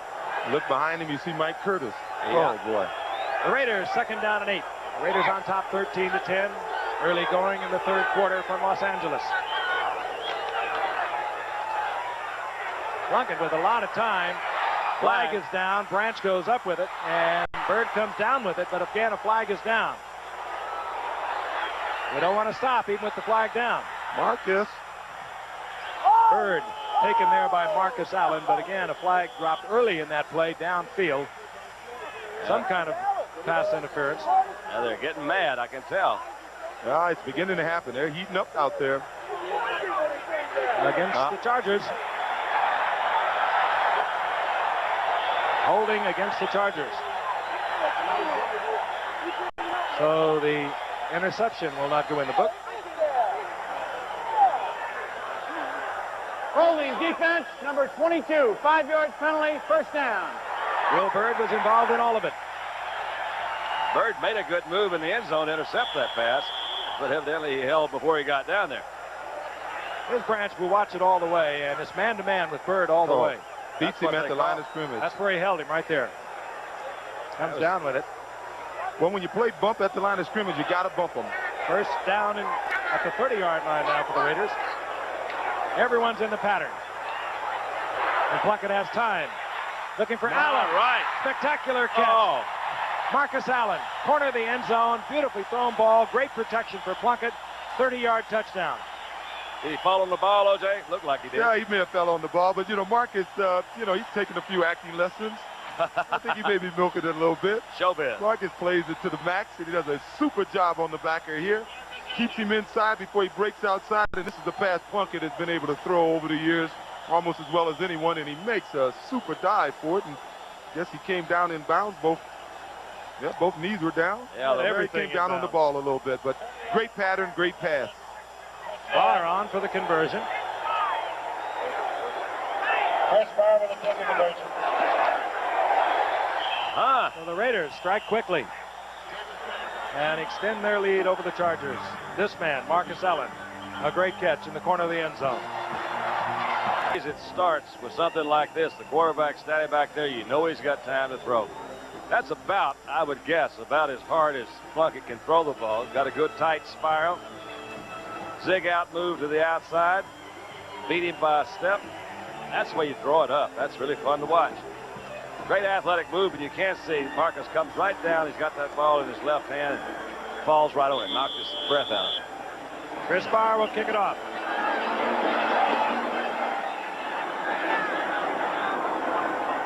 Lionel James. James just out over the 15-yard line, and the Raiders look like they're picking up momentum. Let's take a look at that scoring drive. Remember, there was a 33-yard pass completion to Barnwell by Plunkett, and a great effort by Barnwell. That's that long black line. Then you get the penalty, holding against Bird, and then the touchdown toss to Marcus Allen for 30 yards. Didn't take him long, did it? I understand that Billy Ray Smith will probably be back. He has a pinched nerve in the back. Chargers, 1st and 10, the ball at their own 16-yard line. Bouts trying to go up for a big one. And Wes Chandler sprinting out there with Mike Haynes. That's intended for Wes Chandler. Oh, could he play the game? You're talking about Billy Ray Smith. Well, he used to be on that line, Bubba Smith. Yeah, gave me a few headaches in my day. I like what he does to beer cans. Big Bubba. Those aren't fake cans either. No, they're not. Beaumont, Texas. Second down and 10 Chargers. I forgot Bubba played a few years here with the Raiders. Yes, he did. Jackson single setback for the Chargers. Fouts is back once again. And Fouts trying to squeeze one in to Eric Sievers, and we get a late flag. Mike Davis was defending for the Raiders, and another flag is dropped on the opposite side of the field. So Gene Barth will sort it out and give us the word. Defensive pass interference, number 36, first down. Against Davis, working against Eric Sievers. Plunkett got, Danny got some pretty good pressure there. We'll see it. I want you to take these pass interference things. Well, that looked pretty much like the one on the other end of the field against Christensen. That's the first penalty against the Raiders. That's unusual. That is. First down and 10. Fouts, draw play. Jackson, left side, finds a little opening and gets to the 30-yard line. Pickup of 8 by Jackson, who continues to run well. I like a back who, when he gets the ball, he doesn't look for the blockers. He knows where he wants to go, and he doesn't wait. He doesn't hesitate. If the block's there, he uses it. If the block's not there, if he thinks he can get positive yards, he gets upfield, and that's what this kid does. Well, he got 89 yards against Seattle in his first start.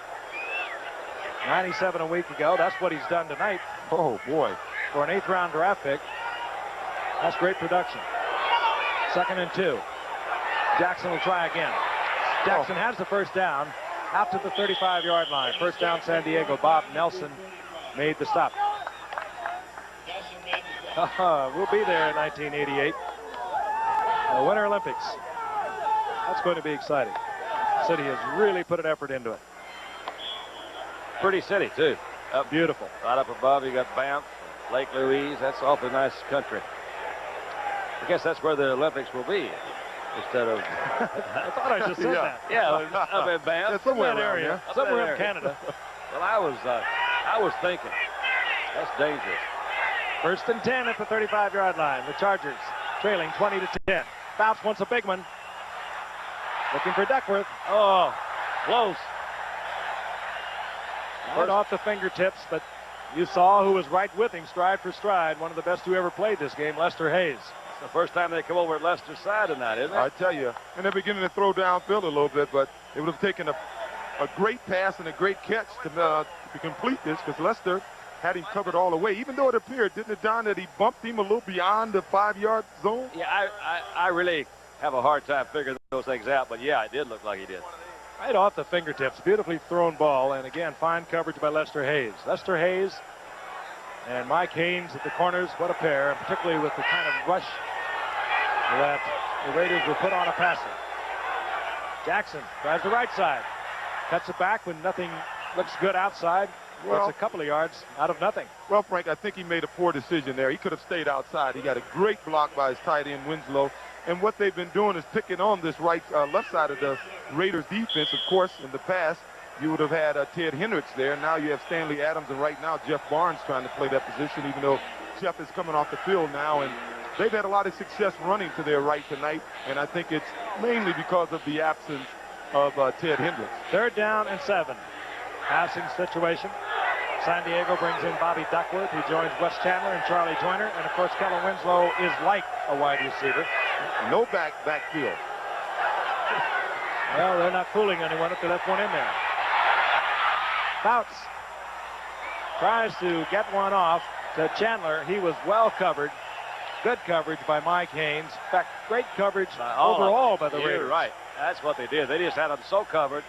I would say he came back to about his 3rd or 4th receiver that time. Everyone was in the pattern, and Fouts had the time. Finally just had to release one in the general direction of Chandler, who was well covered. Pruitt drops on 4th down for the Raiders. You're not going to get rich throwing downfield against the Raiders. You got to throw those 3-step drops and quick passes. Buford got off a 51-yard effort on his last punt. Greg Pruitt awaiting the kick at about the 25. Drifts back to the 15. Good move. Good move by Pruitt. And Greg Pruitt breaks tackles and gets out to the 30-yard line. Good effort. Oh, there's no whistle. There's no whistle. No whistle had blown. San Diego is saying that he coughed it up. Holohan came up with it. Half the players had stopped. Well, that's going to be fun. Again, don't stop playing football until you hear the whistle. If there's any question, go at 100%. Look at it from the reverse angle. Well, I was going to say Pruitt can still do it, and he was doing it until something that none of us saw happened. Now he's hit. He still has the ball. He's trying to run backward, and there's Houlihan, who ends up with the ball. He just takes it away from him. That's the reverse angle. We would have never saw that without it. Well, certainly didn't see it from here, and half the players had stopped. The San Diego Chargers have the football. They have a first down at the 12-yard line of the Raiders. Jackson. Oh, Jackson is drilled Howie Long. Now they're mad. All-Pro a year ago, led in sacks. Just can do it all over in that left side. Plays the run as well as the pass rushes. Even though, once again, I think Ernest could get outside. He's been getting those positive yards turning up immediately, and I think he's going to have to run the play the way it's been designed to run, and that sweep is designed to try to get it outside, stretch it, and pick a hole. Greg Townsend comes in. We anticipate a 4-man front for the Raiders now. They're going to try to come with the pass rush, take out a couple linebackers, bring in another defensive back, and here comes the pressure. Fouts had to hurry it, and Lester Hayes covering Charlie Joyner was right there. Boy, that was the pressure you're talking about from those front four, and that is why I think it helped. Well, I know it helps, but that might be why that secondary is so good, because they can put those 4 guys up front, and they really come, don't they? I tell you, you got 2 guys that can cover like this. Lester the molester, he gets on guys. He don't need to stick them. He sticks on them, and look at him. Just like a basketball guard covering another guard. He looks right into Joyner's eyes, and when Joyner puts those hands up, starts to go for the ball, Lester Hayes knows it's coming. Great defensive back. 3rd down and 13. Joyner and Chandler, 1 catch for 4 yards between them on the night. Again, pressure on Fouts. And this one, they're mad there by McElroy. They're mad. And they are fired up now. They're mad, and they're bad. They're bad. Last 6 attempts by Fouts, incomplete. Much of it under pressure. And now we'll see Ralph Benershka. And you said they have 1 catch between them, Joyner and Chandler. That was on a real quick slant they ran. Of course, we recall a few weeks ago, James Lofton and John Jefferson, 2 of the finest receivers in this game. Between them, they only caught 3 passes in the whole game against these cornerbacks, Haynes and Hayes. 33-yard attempt by Benershka.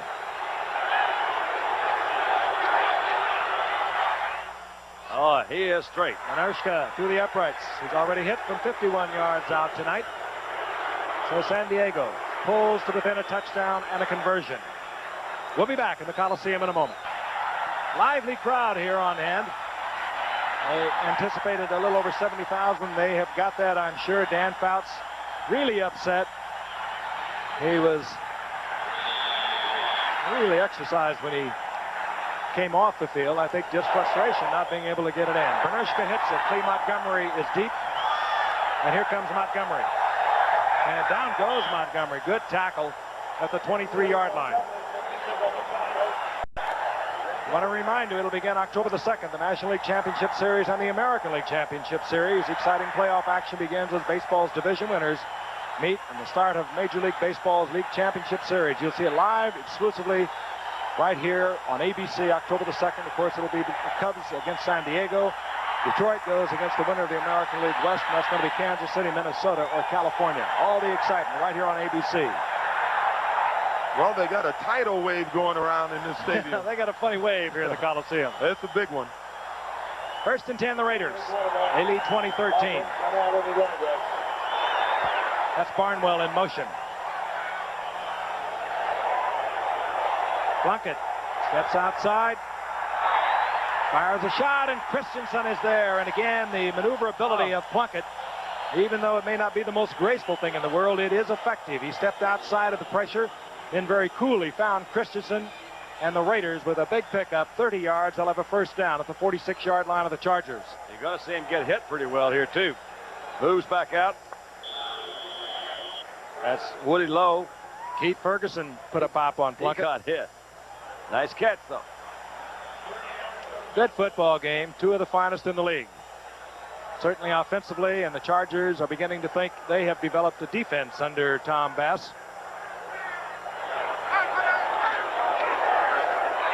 This is Hawkins, and Hawkins tripped up as he gets inside the 45-yard line, hit there by Miles McPherson. Let's go back and look at the play a few moments ago, the completion to Christensen. You'll see it in super slow-mo. Watch number 76 come in, and Keith Ferguson. But Woody Lowe also gets him from the back. That's Mr. Inside, Mr. Outside, and they let him have it, don't they? Woody Lowe almost hit his arm before he threw. Hawkins got 3. It'll be second down and 7. The ball near the 43-yard line. Plunkett has completed his last 10 in a row. 11. Allen. And Allen wiggles and squirms close to another first down. I think he's got it inside the 36, hit by Ian. Raiders have come storming out here in the second half. They did have the turnover by Greg Pruitt. San Diego couldn't get it in. They had to settle for 3 points. And the Raiders leading 20-13 with 5 minutes remaining in the third quarter. Short of the first down was Allen as they mark it outside the 36, short by inches. Parker, the rookie from Utah, joins Todd Christensen as 2 tight ends are in for the Raiders. Allen and Hawkins are the setbacks. It'll be Hawkins. And Hawkins hit by Woody Lowe. So quick, Woody Lowe, not large, 6 feet, 220 pounds, but he is there so quickly. And now, it'll bring up fourth down and about 1.5 yards, and we're going to pause 5 seconds and allow our stations to identify themselves. Channel 4, WTAE-TV, Pittsburgh. Good football game. If you've joined us late, the Raiders got off the scoring early. It's been seesawing back and forth. The Raiders, however, have come out in the second half after getting a final second touchdown by Marcus Allen at the end of the first half. San Diego does not even drop anyone. Ray Guy doesn't do it often, but he is capable. He's a good athlete of running or throwing, but he'll angle this one for the corner. And he's going to get one. Not what he wanted, as they are going to mark it close to the 15-yard line. So there's a net pickup of just 20 yards. The Chargers get it back at their own 15. And get the edge back. They got a break. Ray Guy's punt going out at the 14. They'll have a first down and 10, and they have marked it right at the 14-yard line.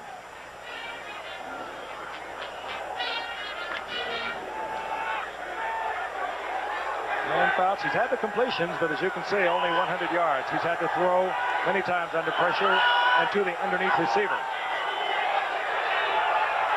Again, time, and again, good coverage by the Raiders, but this time he gets it to Eric Sievers, the tight end. He's short of the first down, but he'll get about 9 yards.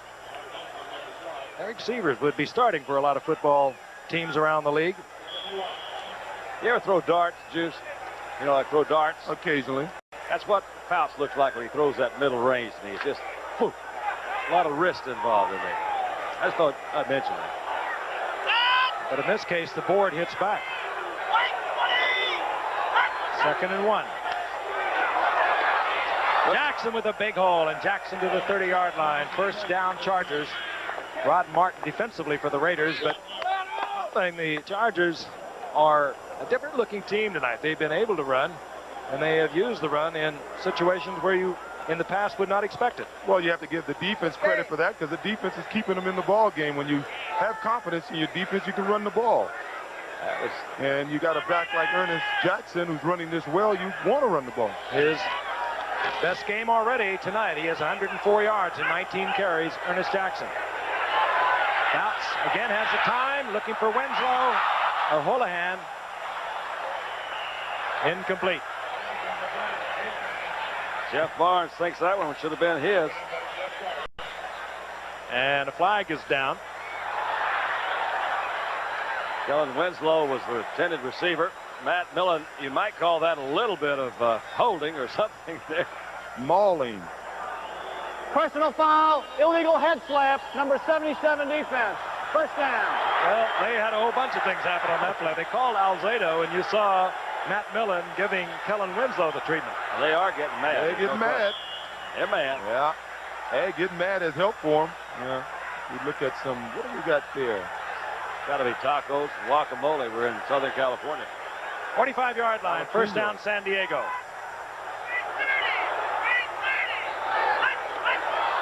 Bounce back again. Chandler. That time, Alzado hurried Fouts. Chandler almost turned it up on him, but they communicate so well. They work so hard in practice, and of course, their game has been a throwing game ever since Don Coryell came 7 years ago. That time, only a pickup of about 3. It'll be second down and 7. That's the 4,000th pass of his career. And it only took him 134 games. It's amazing how many other quarterbacks have taken almost twice as long to get there. At the 48-yard line. Second down and 7. Jackson again, big opening this time. I'm telling you. Jackson inside the 40-yard line. He's having a big night. That's big Doug Wilkerson, left guard in there, is doing a good job blocking. And a moment ago, you saw Don Masick, the center. Let's take a look at it. It's a nice little hole. It's almost a draw play. Essentially, that's what it is. Zone blocking, too. Yeah, but they went right after the defender, so the linebacker should have known it wasn't a draw. Normally, when it's a draw, your offensive line will set up like they're pass blocking, but they jumped right on the Raiders defensive lineman. You can run the football, and you can throw it a lot easier also. You bet. The Raiders defense has to think run now with Jackson well over 100 yards rushing. First down and 10, and Jackson again, another big opening for Jackson, and Jackson will be close to another first down. As I said earlier, this is the first time I've seen a Charger team where the pass looks like it's keeping the defensive team honest so that they can run the ball. Hullabaloo, connect. Kid's done an excellent job tonight. Again, an 8th-round draft pick was not expected to do much of anything. He was questioned whether to even make the ball club. He only carried it 11 times a year ago, but with all the running back problems for San Diego, this youngster has really emerged. He got the first down. On first and 10, Jackson. Seems to like the work, and he'll pick up another 4 yards. Billy Ray Smith, whom we saw a while ago being treated on the sidelines for San Diego, we understand has been taken into the locker room for x-rays. It had been reported that he had a pinched nerve in his back. We'll try and keep you up to date on that. Ernest Jackson. Better to be safe than sorry. From Needville, Texas. Where's that, Don? Where's Needville? Needville, Texas. Near Wink. Down there close to Houston. Buford McGee is in, a rookie from Mississippi, an 11th-round draft pick.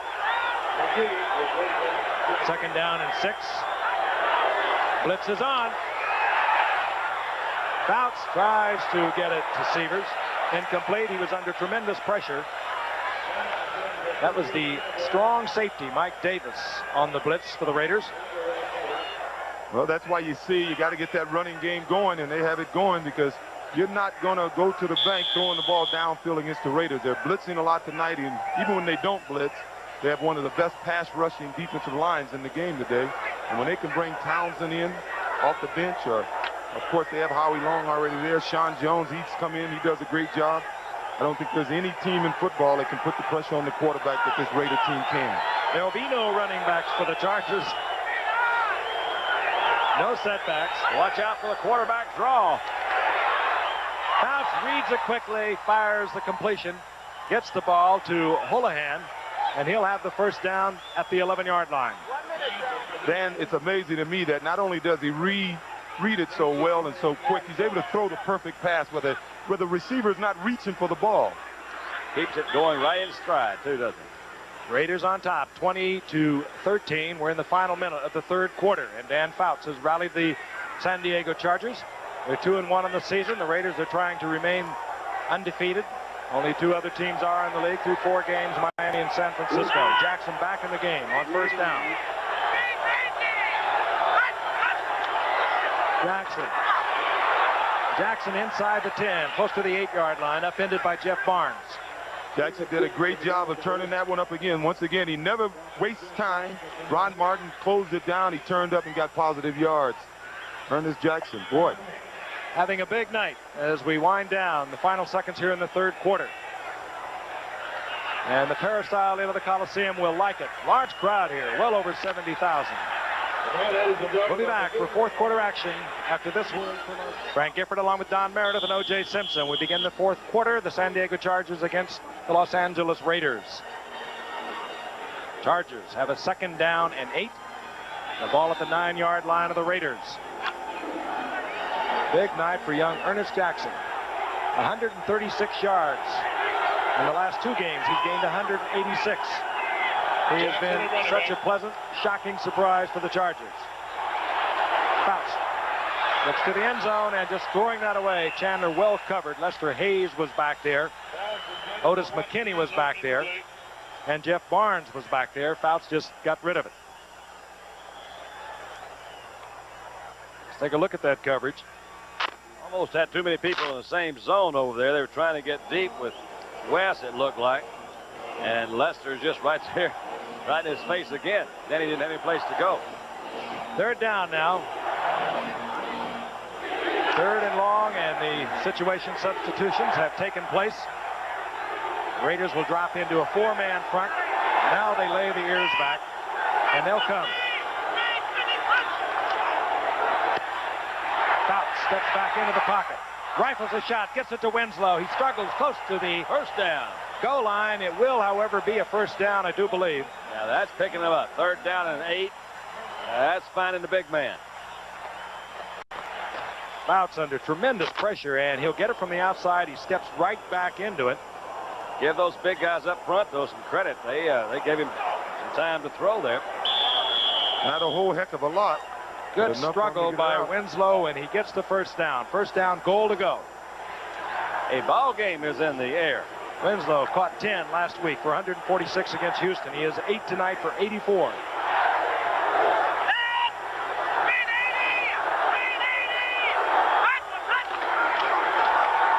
Jackson. He doesn't get in by that much. He certainly was close. Yeah. You see where they mark the ball when they pick it up here. I thought it was over myself. Of course, we're a long way away. They have to go over the top. Pair of AFC Western Division teams. Should San Diego take the Raiders tonight, there would be 4 teams locked in a first-place tie in the AFC West. Denver and Seattle, San Diego, and the Raiders. But right now, the Raiders have the lead. Tough division. It is a tough division. Yeah. Kansas City improving.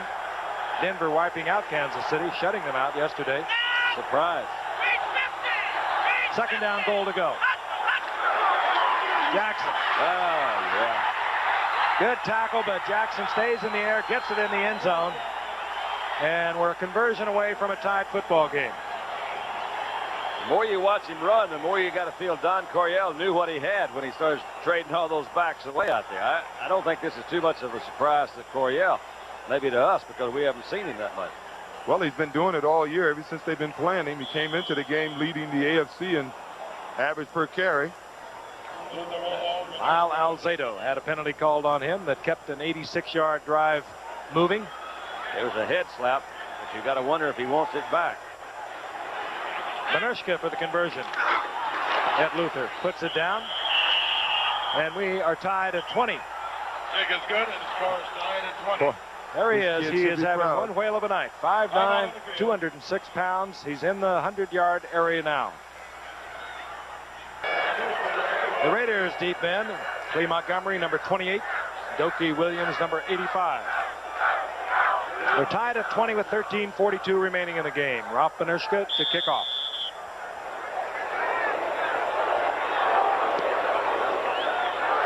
Not a high kick. Williams steps up and takes it close to the 10-yard line. And brings it out over the 30-yard line, so the Raiders will have good field position.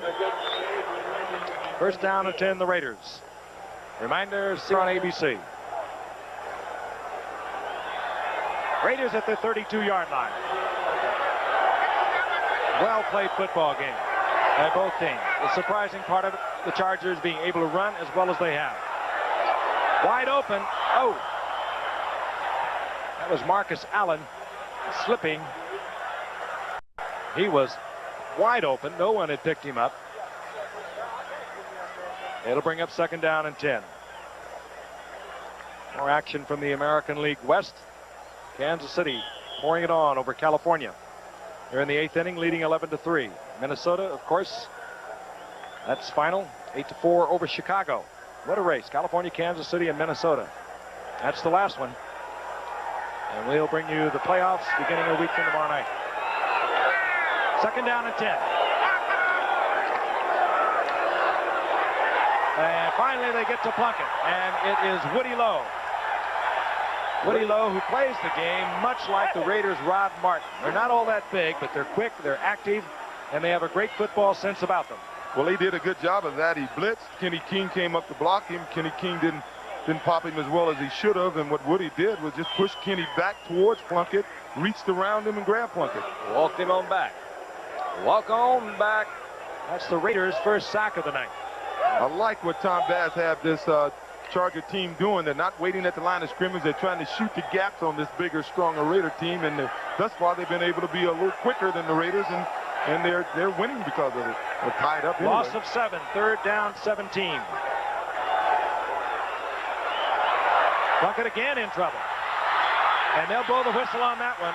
Plunkett in the grasp of the tackler, and is Keith Ferguson, who is such a much improved ball player. Put on of what? About 20 pounds, O.J., with the weightlifting program in the offseason. Yes, he's stronger, but once again, this team is beating, or they're staying in the game with the Raiders because they're beating them up front, and they're not beating them physically. They're just a little quicker than the Raiders are. It appears on both offense and defense up front. The Chargers are getting the best of it tonight. Ray Guy comes on for his 2nd punt of the night. That's Lionel James, the rookie from Auburn, back at the Chargers' 35-yard line. A lot of respect for this man, Ray Guy. He was kicking in the NFL when Lionel James was playing in the sandbox. High kick that hangs. Fair catch called for and executed by the short man, Wes Chandler, and the Chargers, who are hot right now, will have great field position. They have the ball at their own 44-yard line on a 39-yard punt by Ray Guy. Perhaps the best tight end that's ever played this game, Kellen Winslow, fired up tonight, having a big night, along with Dan Fouts. And we asked him earlier if there's any special incentive for the Chargers when they win against the Raiders. Well, we've had a lot of trouble with Seattle over the past years, too, and there's a lot of incentive playing against them. But just playing the Raiders and that mystique that everybody gets all hyped up about, I enjoy playing against the Raiders. They like to play a lot of man-to-man coverage, and I like to go against man-to-man. He has been busy tonight. Has scored a touchdown, set up another one. Kellen Winslow. Chargers, 1st and 10, the ball at their 44-yard line. Fouts, short drop, Holohan, wide open. They'll run the big receiver down, but not until he gets a 1st down near the 26-yard line. They're getting a 31-yard pickup. I think the other guys are getting mad. They're bad. Hey, they're doing a job all week long. You heard the Chargers players say that this Raider team is a great team. You heard the coach Coryell call the Raider team maybe the greatest team of all time. Sort of set them up there a little bit, Don. They really puffed them up during the week out here, didn't they? Yeah, they did. And who's to say that maybe they are the best team ever put together?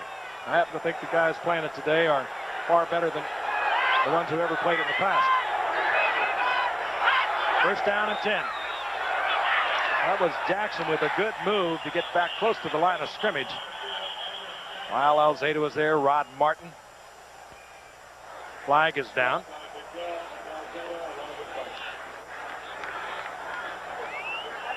It'll be illegal motion against the Chargers. I'm sure the Raiders will take that. That would, in the event it goes that long, would move the field goal range back considerably. Look at that Illegal expression. motion, right guard. Still 1st down. Dennis McKnight, movement on the right side. And do you think Don Coryell gets into a game? I think. How would you describe that expression? He said, "I'll tell you one thing. We're going to do something, and we're going to do it right now." Amazing career, Woody in San Diego State at the collegiate level. I mentioned earlier, the only coach ever to win 100 games at the collegiate level and also 100 as a professional, which he did last week. First down, 15. Jackson goes down in the arms of Howie Long. Big Howie. Saw Howie glance up at the clock and the scoreboard. The clock showing inside 12 minutes remaining in the game, and the game tied at 20. He last blinked his eyes in the second quarter. Yeah. Hey, they're in what they call Raider territory. The second half, the Raiders have outscored their opponents 64-14, but the Chargers aren't having it tonight. Chargers are doing a great job in this second half. Jackson might have got a yard. We'll call it second down, 14. Bobby Duckworth joins Chandler and Joyner as 3 wide receivers are in the game for the Chargers. Fouts. Run. Could have run forever. That's not his game. Duckworth was the intended receiver. Mike Haynes right with him. So many times you see the offensive player come back and make a reception like that when they've underthrown the ball a little bit because Haynes was right on him. Yeah, but Mike, you know what Mike Haynes and Lester Hayes are able to do? They're able to cover the guy without looking at the quarterback, shadow him, and they're so good at that last instant when they see the offensive receiver go for the ball to react. And a lot of guys can cover like that, but they can't react to the ball like these guys can. That's what it looked like he did, too, because right at the very last second, he may have even touched the ball a little bit. San Diego with a rather unique offensive set. I guess that's a God-given gift, being able to react at the last minute like that. They've got Chandler now. He starts off as the tailback, and now they have no setbacks. I hate this formation. A running back like me. They love it. Going to Holohan, and it's overthrown. Fouts had him. He was behind the defender, but he missed. And we're going to see Benershka coming out to try to untie it. He's the only guy double teamed. They spread him out so much, and the one man that was double teamed was able to beat the double team, but Fouts led him a tad too much. Should be about a 48-yard attempt. Benershka's career best is 53 yards. He's well within range. No wind to speak of. The holder will be Luther. Gissinger will provide the snap. 48-yard attempt. High snap. That sometimes makes it tough. Benershka through the upright. Third field goal of the night for Ralph Benershka. 51 yards, 33 yards, and now 48 yards, and the Chargers are on top once again. Lee Montgomery, Dokie Williams will drop for the Raiders. And Benershka will kick off. 11:02 remaining in the game. 23-20, San Diego over the Raiders. Short kick, high kick by Benershka. Lee Montgomery from the 6. Montgomery still on his feet, gets out over the 25-yard line. That was one he could have broken for a lot of yardage. And let's go back and look at super slow-mo. This was a high snap that Ed Luther got down perfectly. On a high snap, you many times cannot get it down with the same kind of timing. Look at the little spin right there to get that lace pointed forward, too. That's very important for some kickers. Yeah, that's slow-mo that we first brought into play in the Olympics. Really can stop that action. Ordinarily, that would have been so blurred with the regular replay. Really is fun to watch. 28-yard line. The Raiders down by 3. Hawkins is the single setback now for the Raiders. Marcus Allen is flanked out. He's a good receiver out there. Plunkett, a lot of time. Has to dump it off to Christensen. He struggles over the 35, but a flag is down. Christensen short of the first down. Gain of about 8. Holding against the Raiders.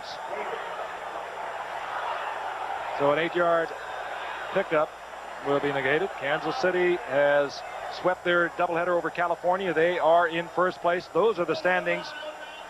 Going to be tough for California to get it together. But Minnesota is a half game back. Kansas City has 5 games remaining. 2 of them, of course, remain against California. First down and 20. Allen now the single setback.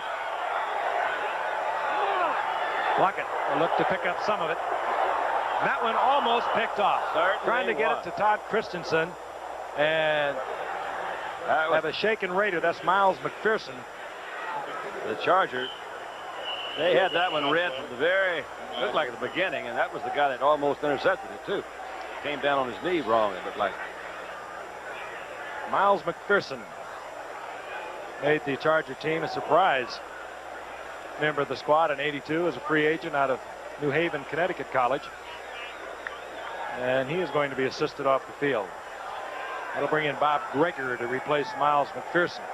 Made a great effort for it. Got tripped up as he tried to leap over Todd Christensen. Came down and grabbed at his knee.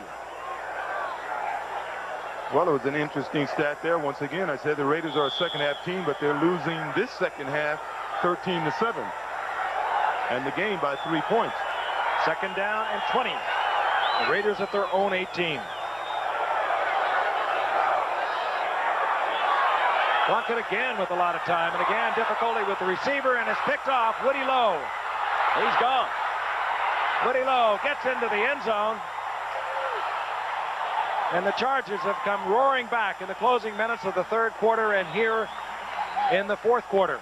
And I just saw a flag in the end zone. I wonder if that was some sort of celebration.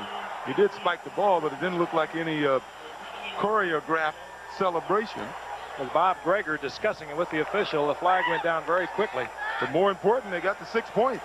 On a 32-yard interception return, Woody Lowe. Way to go, Woody. That was Tom Bass you saw with the very shiny head there. Remarkable man. Returned to the Chargers a couple of years ago. Illegal spikes were penalized on the kickoff. Yeah. 5-yard penalty. That's the excessive demonstration rule. That assessment will come on the kickoff. But Tom Bass has changed things around. That's considering, too, that they have not been able to sign their #1 draft pick, Katie, out of the University of Texas, a cornerback, as we watch Benershka drill it through the uprights. Another high snap.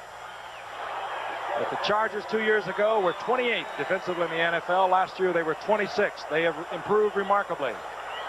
And there is one of the reasons, Woody Lowe. Yeah, Jim trying to hit Todd Christensen with this. You'll see that number 58, Mike Green, comes in, makes some contact. Ball's thrown a little bit high, bounces off of his hands. Woody Lowe was right there from another angle. We'll see it again there again. Green's there on that side, too. How about that? Woody Lowe got... So stay down there, Todd. Boy, he had a deep drop on it, too, Don. He sure did. Very quick, Woody Lowe. Jim Plunkett got a pretty good lick over on the sideline as he rushed over to try to tackle. And by the way, it's the 10th career interception of Woody Lowe. 16th career interceptions, and that is his 4th touchdown return. We're taking a look at Miles McPherson's knee as Benershka kicks off. It'll be Dokie Williams from the 3-yard line. Look out.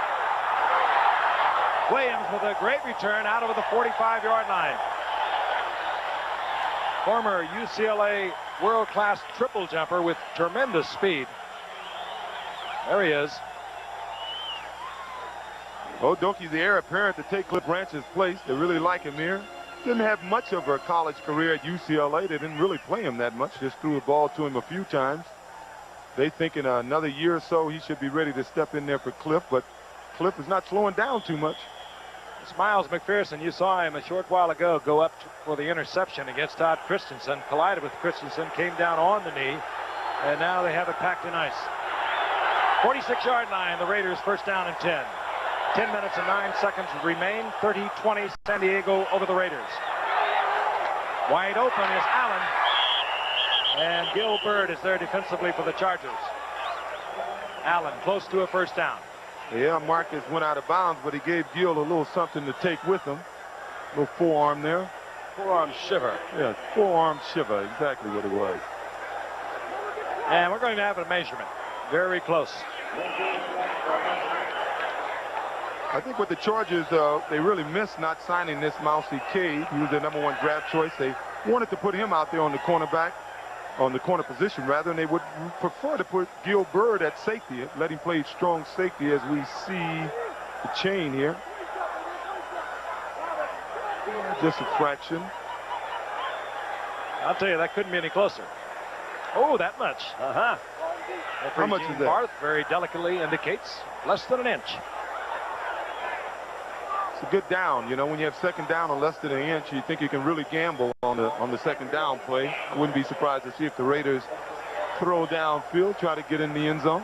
Surprised me they haven't gone up on top as much as they have in the past. They like that. They like to throw deep. They love to get the completion, but they don't really care that much about it because it gets a lot of respect by the secondary, and they start laying off those receivers, and then you can throw so much better underneath. Well, I tell you tonight, every time they've tried to go deep, the Chargers have had a pretty good pass rush. Second down and about an inch.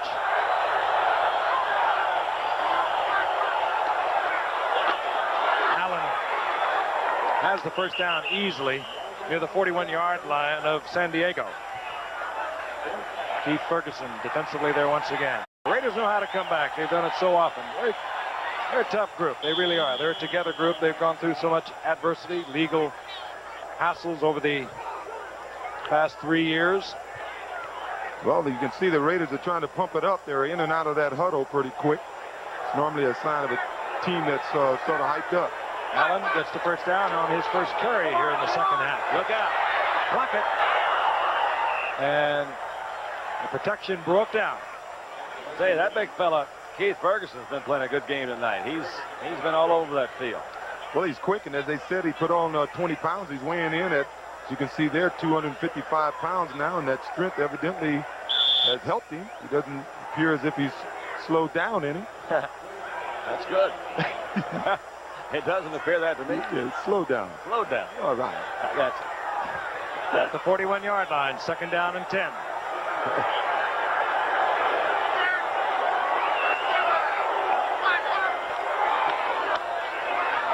Plunkett, Christensen was there, but it would have to have been a perfect pass over a linebacker in front of the defensive secondary.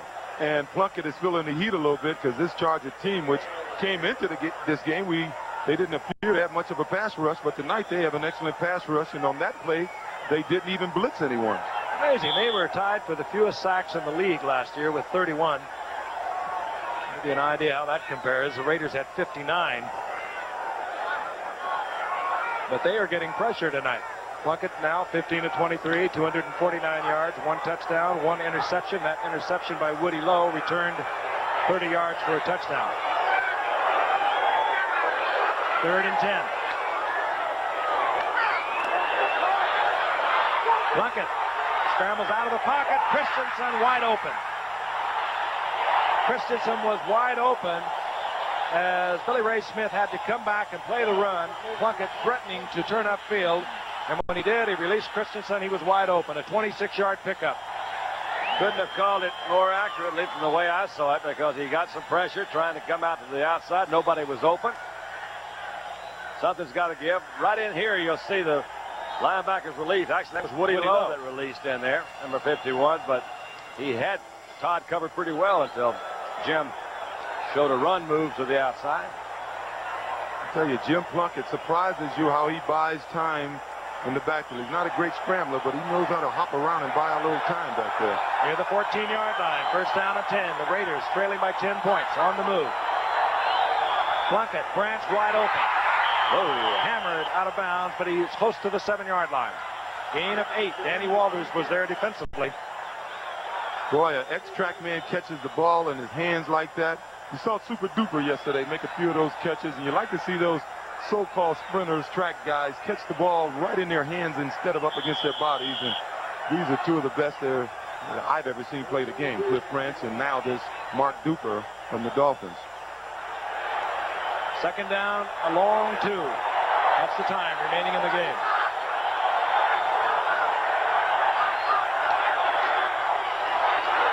Allen, he'll have the first down. It'll be first down, goal to go.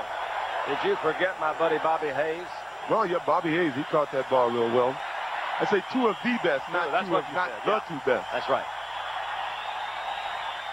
Marcus Allen, the Super Bowl MVP from last January, gets the first down for the Raiders. It'll be first down, goal to go.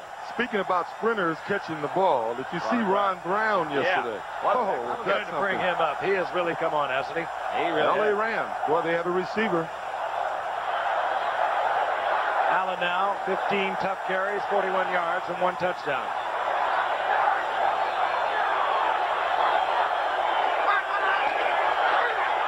Over the top. This time, Allen again over the top. This time they did not wait until 4th down. I don't like it. I don't like it one bit. Well, it still isn't over, and the way this Charger team is playing on offense, we're going to see some more scores tonight, but isn't it amazing how this Raider team can get in a panic late in the game and do the things then that they have to do to either get back in the game or to win a football game? They've done it over and over the years. You think back, they won the Super Bowl 3 of the last 8 that have been played. Just demolished Washington last January, 38-9.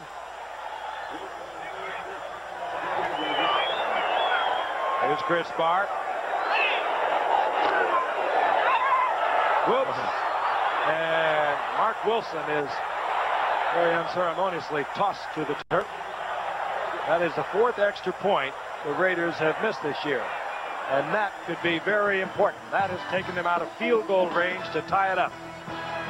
30-26 San Diego. Conversion, had it been good, would have brought the Raiders to within 3 points of tying the game.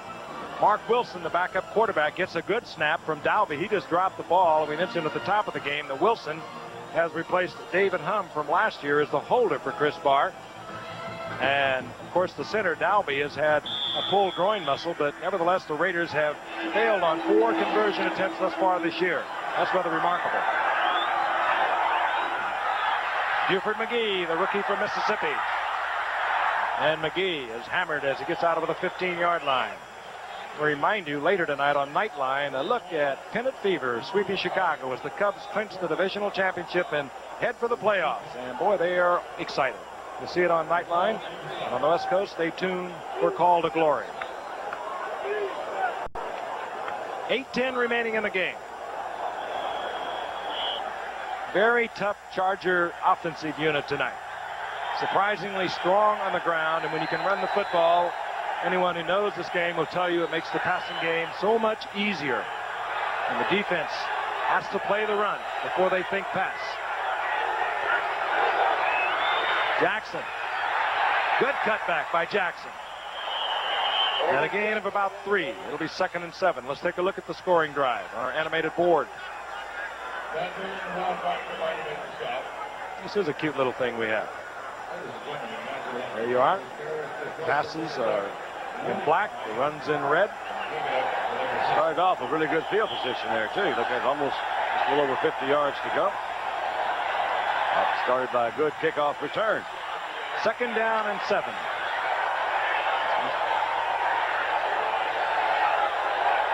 Dan Fouts. Gifted passer, but also one of the toughest competitors you'll ever find. Under pressure. Gets it off, is thrown low to Joyner, and he doesn't handle it, and Dan Fouts pays the price.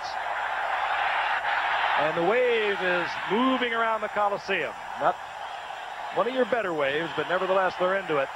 Well, it's a big one. It's a huge wave. I bet they have near 70 or a little more than 70,000 people here. About 16 of 30, 164 yards and 1 touchdown on the night. Southern California doing the wave. It's kind of sad for Southern California that it takes 90,000 people to sell out this stadium so the locals can see it on TV. Yeah, they have well over 70,000, I would judge, just by looking at it. I've looked at it for a lot of years. On 3rd and 7, Fouts. What a nice throw. What a great catch. That's Holohan, who has turned up into some kind of receiver for the Chargers. Then he held that ball just as long as he possibly could. He's hurting. He didn't pay a price for it, but that was holding it and let Holohan get his chance to work at it. You can see right now, man, he's getting it from all sides. That ball is right on the money. Holohan is 6'4", and he used all of it to go up and get it. You get another angle of Danny. This is that super slow-mo again. From the right side, he's got Rod Martin. Howie Long. Howie Long came in through there, and I believe Hayes was also. That was nice. Good concentration. Near the 45-yard line, the blitz is on by the Raiders on 1st and 10. And Jackson gets another fine run. He is into Raider territory near the 49-yard line, a gain of 7.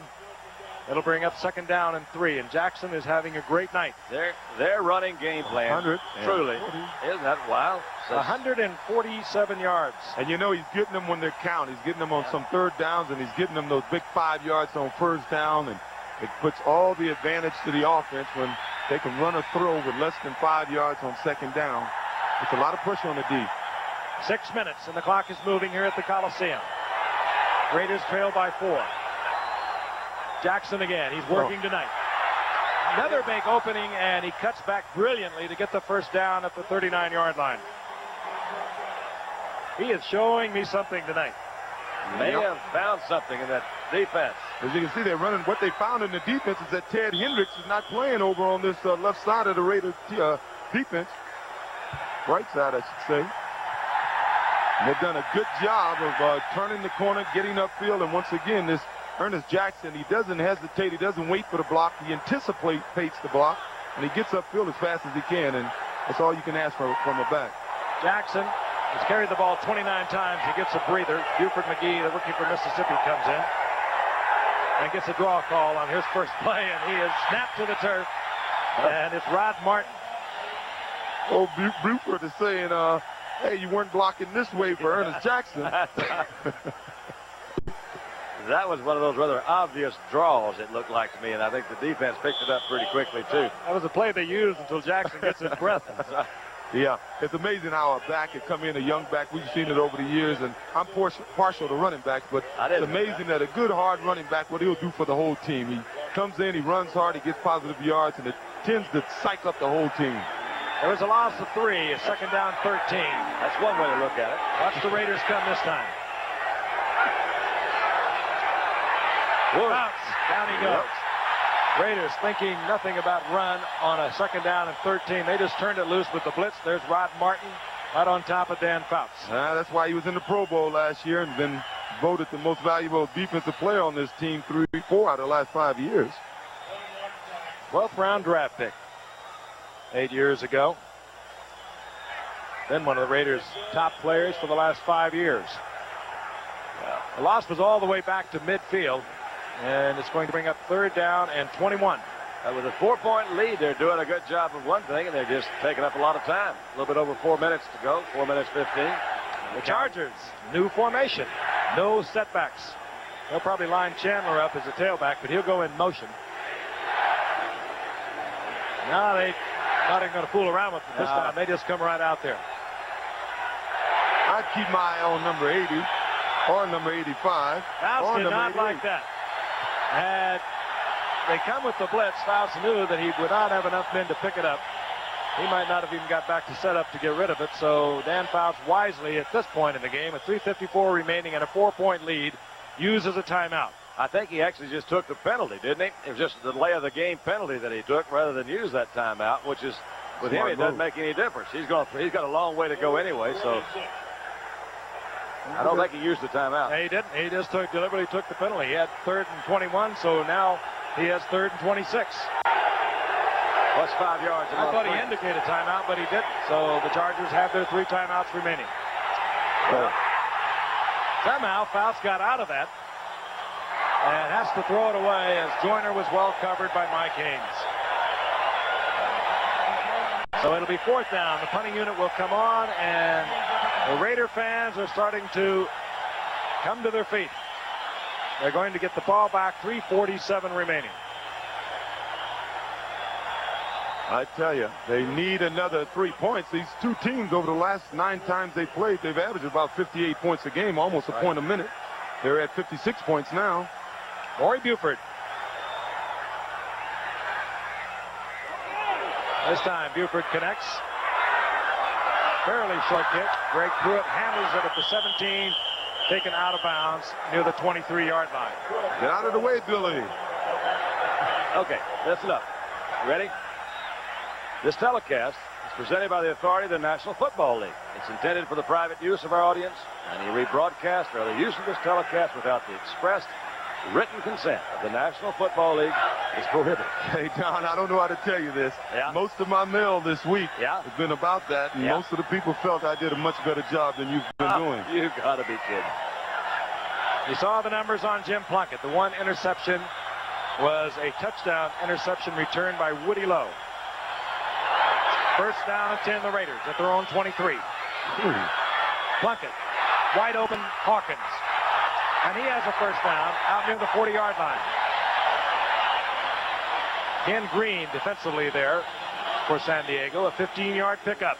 Well, as you can see, that's a little guy using size to his advantage. He's only 5'9". He weighs 210 pounds. So if you don't hit him straight on and wrap around him, you're not going to tackle a guy like this. He gets that low. Got to wrap him up. 3:06 remaining in the game. Plunkett back. A lot of time. Marcus Allen. Good move there. Good move by Allen.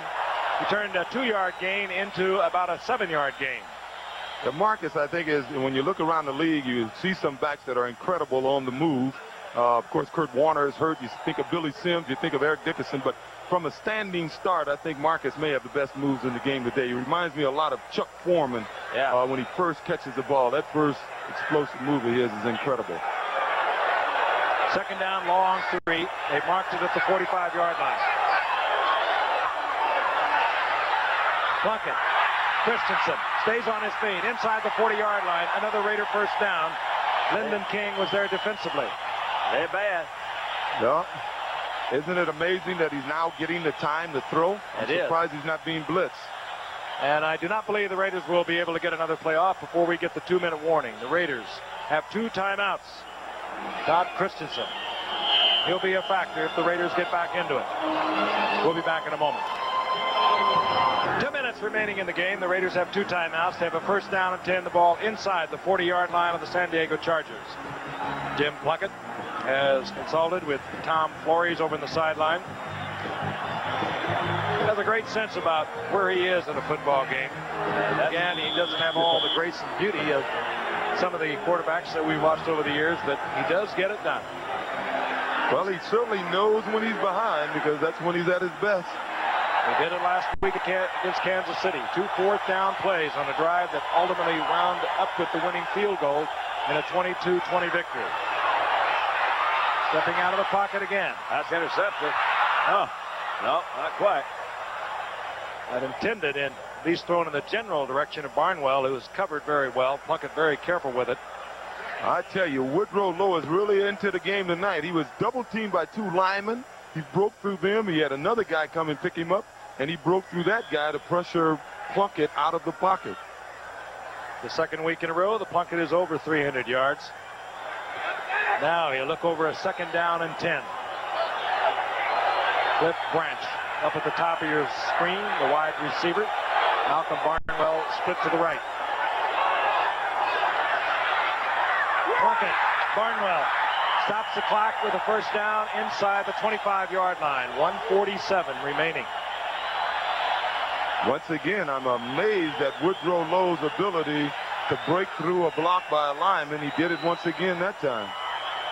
Unfortunately for him, Plunkett was able to find a receiver and get the ball off. A nice move by Barnwell that time, working on Gil Byrd. Gave him that kind of a look like he was going to go deep. Throws him just for a minute, broke it off to the outside. It's amazing how Barnwell in the last 2 weeks have all of a sudden come out of nowhere, and he's a better than average receiver now. He is a rapidly improving receiver. Has good speed, good moves, fine hands. Marcus Allen, and he'll get 8. Raiders moving closer. They trail by 4, 1:34 remaining in the game. They're taking their time. They do have timeouts, but I don't know if I'd take my time right now. I don't think so. You'd like to complete some balls inbounds and not have to feel you have to call a timeout. On second down.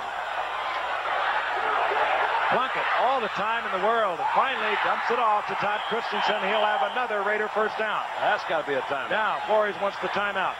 Yeah. They had him pretty well covered back there. Christensen was just able to finally pull up. He went all the way across. You'll see Todd Christensen now go across 45 up there. And look at that. He's got plenty of time. They've got them all back there defending. Finally, Todd pulled up. Woody Lowe put the stop on him. Take a look at Todd as he comes out. As I said, he was a running back, so he knows how to just hang around there, find a little hole. He sees Plunkett's in a little problem. Didn't do much but slide away from the defender. That's all you have to do. Last week, 9 receptions for Todd Christensen. Tonight he has 7 for 107 yards. Let's pause quickly, 5 seconds, and allow our stations to identify themselves.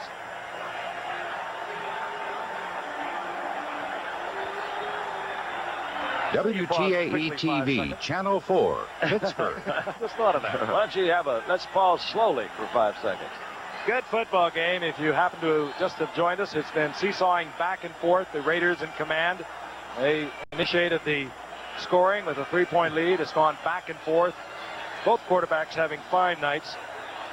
And a big edge going to San Diego because they have found themselves a running back in Ernest Jackson, second-year man out of Texas A&M. And Jim Plunkett has put together his second most productive game of his career with the Raiders with 354 yards. First down and 10. The ball at near the 13-yard line of the Chargers. 1:02 remaining.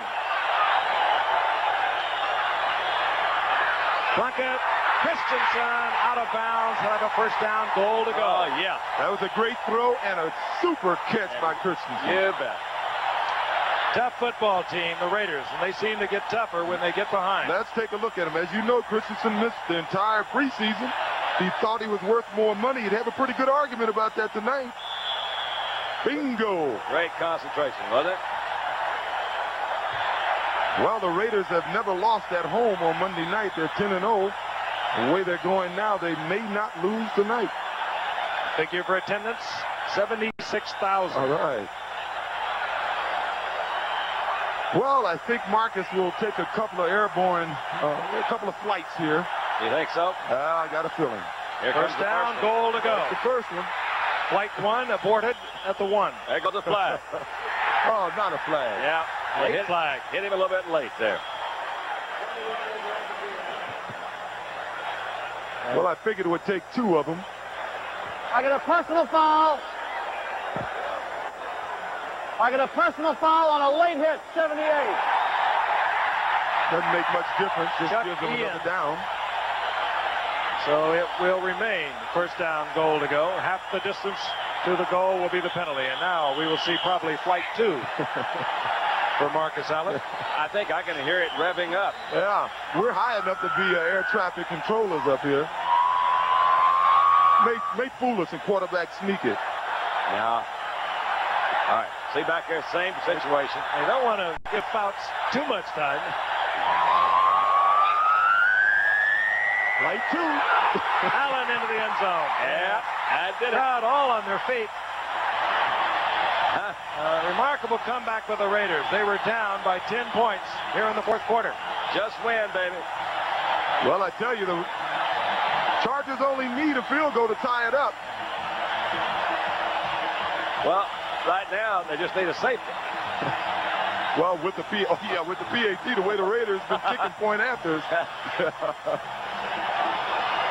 Marcus Allen, another big night, a tough night. Chargers showing much stronger defense than I'm sure the Raiders anticipated. They put the thrill back into the PAT. Chris Barr, the crowd, is breathlessly awaiting the conversion attempt. But they have put the thrill back in it. Well, Dan Fouts has 45 seconds to play with. 3 timeouts. And he doesn't need a touchdown. Well, let's take a look at that. As Marcus lining up in the eye, they lined up at front so nobody could come around, as you can see there. And it's pretty tough to stop when you outweigh the defensive line. And all he goes over the top. You can't defend against that. That's not bad effects either, Don. Thank you. Dan Fouts. And if you ever wanted somebody to be doing it in 45 seconds, you'd want this man. He is cool. He's tough. He'll stand there till somebody gets open. And I love this one. And he's been there before. Well, you didn't get that. No, that's a good one. That's not I might original. point out those 2 black armbands that all the San Diego team is wearing is in tribute to a pair of police officers that many of these players knew in their work in the community around San Diego, who were killed in the line of duty a week ago this past Friday night. Chargers very involved, many of them in community activities, and some of them had actually worked with the two officers who were killed in a shooting incident in San Diego a week ago last Friday night. And they are wearing the black bands in tribute to those officers. Lionel James at the goal line. They can use a good return. They didn't get it. They will have 86 yards to go. 39 seconds with 3 timeouts. Let's look at the scoring drive, a tribute to a very tough Raider team. Started off a couple of passes. Couple of passes, and then some runs. A couple of leaps. Couple of passes. Yeah, and those runs were like passes. And one little penalty. Don't forget the little penalty right there. Yeah, one little yellow dot. First down, San Diego. They have their 3 timeouts. 4-man rush by the Raiders. Jackson on the screen. Stays in bounds as long as he can. Steps out, kills the clock with 33 seconds, preserving the timeouts. They found a good back here. Not only is he a good runner, he's a smart runner. Knew exactly what to do.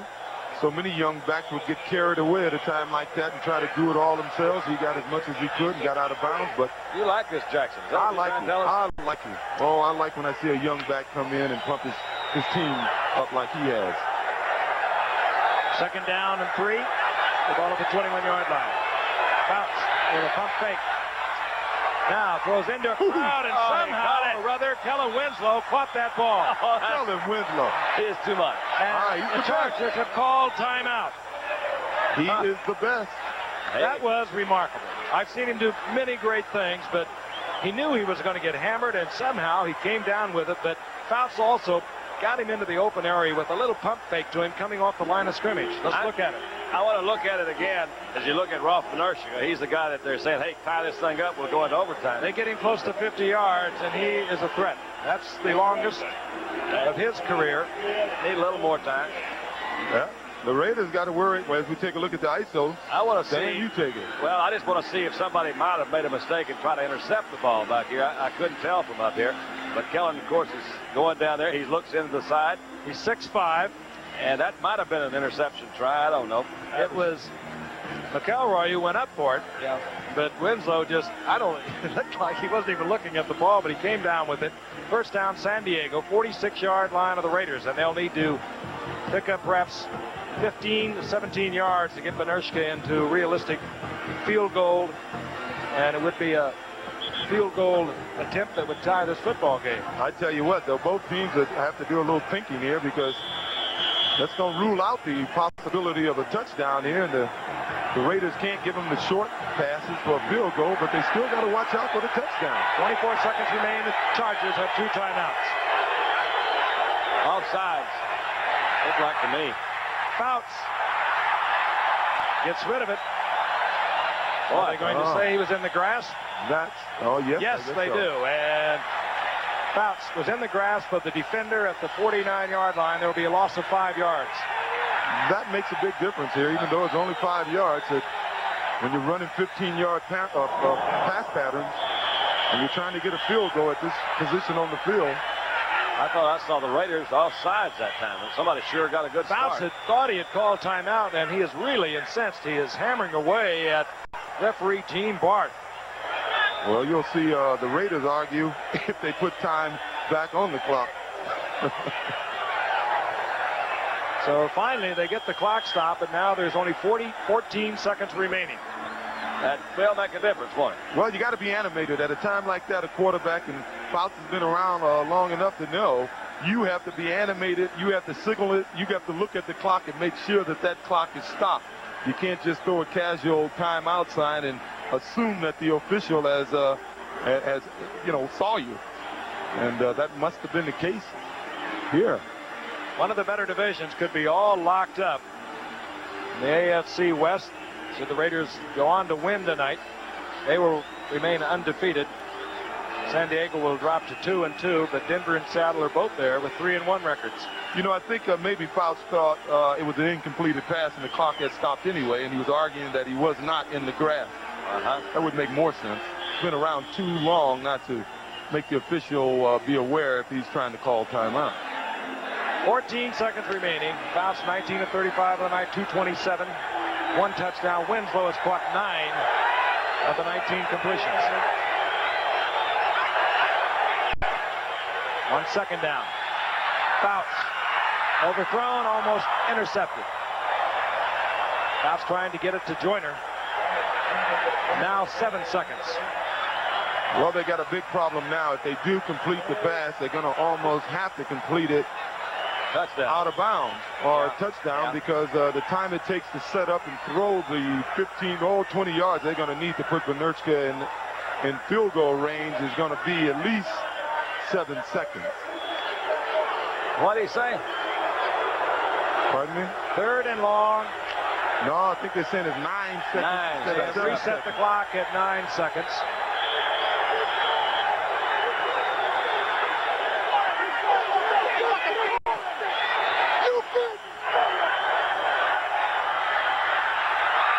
Fouts picked off. Lester Hayes. This one's history. No flags are down, and the Raiders with a remarkable comeback here in the 4th quarter. Not remarkable for them. Arm of Plunkett, the running of Allen, have remained undefeated, along with Miami and San Francisco, the 3 undefeated teams that remain in the National Football League. Lester Hayes with another interception, his 33rd of his very young career. Good football game. Best one we've seen in a while. Amen. Raiders will travel to Denver next Sunday, and there's still a rhubarb going on out on the field. I did not see a flag, yet all the players are still on the field. Oh, I think the coaches are a little upset. And Gene Barth will clear it up. Unsportsmanlike conduct on the San Diego coach. We're going 15 yards. Oh, well, there is 1 second remaining. They've given him 15 yards. Maybe they can assess this penalty the next time they play. On the coach, he said. So we'll have one more play. I mentioned the Raiders will be in Denver next Sunday. And San Diego will return home. And they'll meet Detroit.